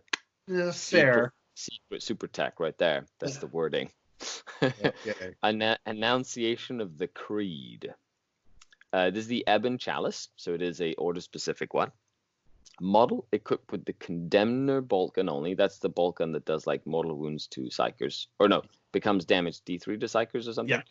Yeah. This relic replaces the bolt gun, that bolt gun. Annunciation of the Creed. That is a mouthful for a fancy bolt gun. 24 inches rapid fire 1, strength 5, -2 D3 damage. This weapon can target characters even if they're not the closest enemy unit. And when resolving attack against a Psyker, it has damage of 3. You get a sniper weapon. Ha! That's cool. I like that one a lot, actually. That one's, but it's Ebon Chalice only. So you get like a Astartes sniper bolter thingy. Next is the Quicksilver Veil. It's the Order of the Argent Shroud only. Yeah. When resolving an attack made against a model with this relic, subtract 1 from the hit rolls. Yeah, I like anything like that, but I think the only ever wounding them on 4+ is really powerful. Like that one was amazing. Beneficence replaces a chainsword, just a basic chainsword. Melee weapon, +1 strength, -2 AP, 2 damage. So it's like and you get 3 additional attacks. So it's essentially a mini Teeth of Terror. Yep. Mini Teeth of Terror. Cool. So if you just want a dude with like a bunch of attacks, that's strength 4 or strength 5 with the magnifier nearby. Yeah, 2 damage, -2. It's not bad in the Primaris meta when you run in. Anything that's 2 damage is great because you'd be like, come here. I'm gonna get you. All right, so here's the last one. But at that point, you might as well take the mini Thunderhammer. Yeah, but the extra attacks are nice. Well, I guess that's true, because then you get like a bunch of attacks. And then you could always like use the command points to kind of be better at stuff. Yeah, or Miracle Dice. Yeah, or freaking Miracle Dice. Pardon my language, kids. So here's the last one. Okay. Light of Saint Agathina. Mm-hmm. So it's a Order of the Sacred Rose model with a Brazier of Holy Fire only. The relic replaces the Brazier. Subtract 1 from the leadership characteristics of enemy demon units while they are within 6 inches of a model from your army with this relic. In addition, once per phase, when that model fires Overwatch or is chosen to shoot with, it can unleash the Light of Saint Agathina's Holy Flames. When it does, select 1 enemy unit within 12 inches of that model. If firing Overwatch, you must select the charging unit and roll 1d6. On a 2+, the enemy unit suffers d3 mortal wounds. If that enemy unit is a demon, it suffers d6 mortal wounds. When a model from your army with this relic unleashes the Holy Flames, after its effects have been resolved, you can discard 1 Miracle Dice. If you don't, the model cannot unleash the light again during the battle. That's kind of cool. It's like that you can get the effect of the mortal wounds thing, but it's within 12 inches, which is really cool. Every shooting phase, or every Overwatch phase, as long as you just keep on discarding Miracle Dice every time you use it. So it's like instead of having a 1-shot use of the thing, it's 2 shots, which is kind of multiple shots. Yeah. Cool, but it is based on the Sacred Rose, so you have to take those. Okay, so we've gone through the relics, we've gone through the stratagems. And last but not least, I think did we go through the warlord traits? Nope, not yet. Nope. Okay, so that'll be, I think the last thing we need to go through is the warlord traits. Yeah, so the warlord traits are, so you have 6 specific ones, so 6 base ones. And 6 normal ones. And then you have 6 normal ones and then 6 that are order specific. Order specific. So of course, as always, you can either roll, pick one, you can roll one or pick one. Yep. And there is a stratagem to basically have a second character take another one. So if there's 2 of these you like, you can totally take them on point. Which there will be. Okay, perfect. So let's go with the first one. Okay, Inspiring Orator. Mm-hmm. Add 1 to the warlord's leadership characteristic. Yeah. Friendly order units can use their leadership characteristic while they're within 6. Cool. So you could technically have them near the terrain piece and next to a dialogus, and then you can give them +3 leadership, and then give it to everybody. Yep. Okay, so if you wanted sisters with leadership 12, that's the way to do it. So next, Righteous Rage. Yeah. Making a charge roll for your warlord, you can reroll any or all of the dice. That's a good reroll, yeah. Yeah. When resolving an attack made with a melee weapon by this warlord in a turn in which the warlord made a charge move, was charged, or heroically intervened, you can reroll the wound roll. That's actually really good. I like that. The rerolling wounds is always really useful. So you can give them like a blade or something, go in, just reroll wounds. It's kind of neat. Executioner of Heretics. Subtract 1 from the leadership characteristic of enemy units possibly within 6 inches of this warlord. Like, okay, I get it. There's a lot of ways you could do like the leadership bombs, but I haven't found a practical application of this in 8th edition whatsoever. So unless there's like some crazy way that leadership, like, it's just, I don't know. I like it, but it's one of those that people are just going to read it, go, meh, garbage, and then they're going to move on. Yeah, sadly. Yeah. Want to do the next one? Beacon of Faith. At the start of your turn, if this warlord is on the battlefield, you gain 1 miracle dice. That will be an auto take. In every single Sisters list. Yes. And because at the start of the battle round, we said at the start of the battle round, you can get 4. No, start of the battle round, you get 3. Then at the start of your turn, you can get 1, regardless of whether you start the battle round or you have the bottom of the turn, essentially. So that's 4 right off the bat, not including all the others you can do. Yep. That's kind of neat. All right. So the next one, Indomitable Belief. Yep. The invulnerable save friendly Ordo infantry models receive from the Shield of Faith ability is improved by 1 to a maximum of 4 up, while their unit is within 6 inches of the warlord. Combine that with a relic of extra range on their auras or whatever. Yep. So good. Yeah, I really like that one. That one, Celestine, or the Magnifier. Was it? Do you know? Not the Magnifier. Yep. Is it the Magnifier? No. He doesn't give them the +1 to their. So it's only Celestine and this one, right? That's how you get a 4 up. You take this trait, you take Celestine, and the Triumph does it. Yeah. So you can either take Celestine or the Triumph, this warlord trait, or the Triumph and Celestine, and you can get 4 up invul saves on everybody. Yeah. So good. Pure of Will. This warlord can attempt to deny 1 additional psychic power in your opponent's psychic phase with 1d6. Whoop-de-doo. Subtract 1 from psychic test taken for enemy models whilst they're within 12. So combined with like the Brazier Holy Fire or whatever, you could do the extra minuses to take the psychic tests, which can be really handy. Mm-hmm. Celestine has to take Beacon of Faith, right?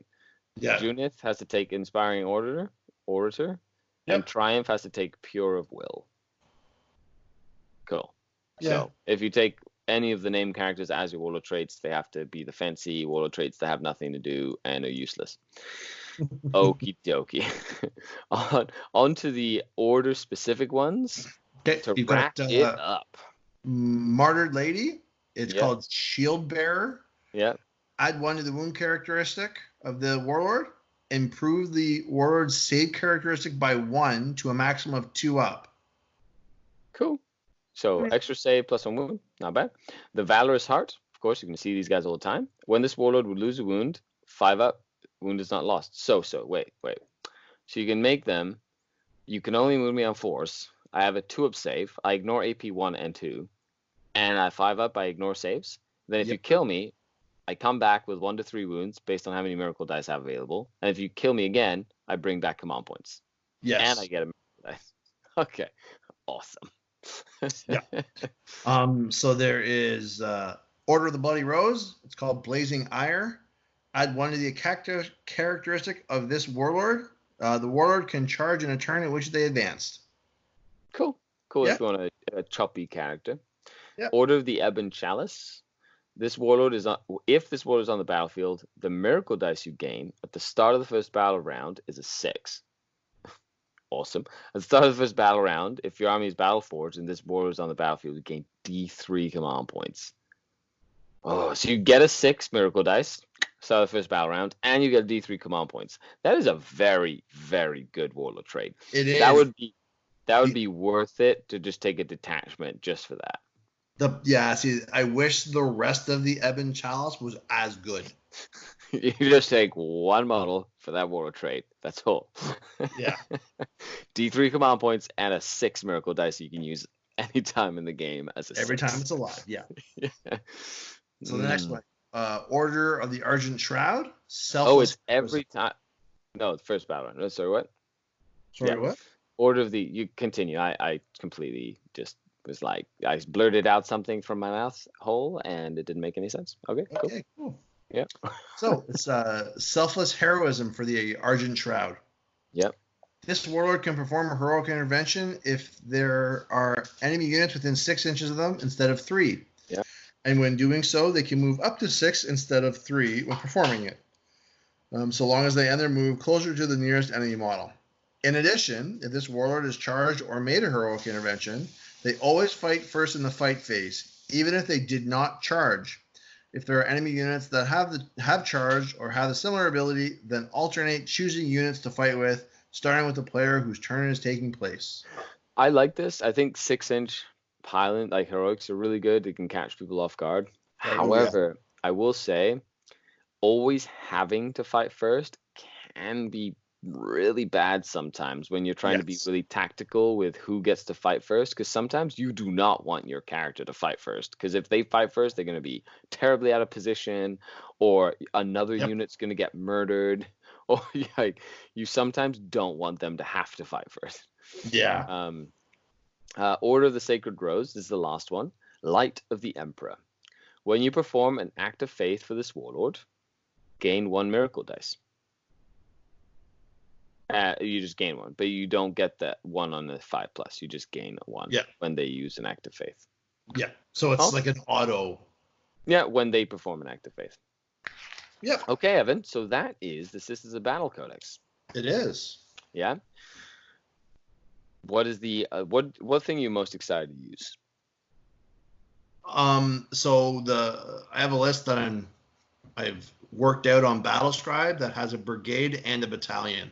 Very cool. So lots of command points. Oh my god, 20 command points, and I think I can get on average like 5 to 6 miracle dice a turn on average. So you can bank them for a couple of turns and have like the end game be like, oh, everything I need to happen is happening right now because my miracle dice are crazy.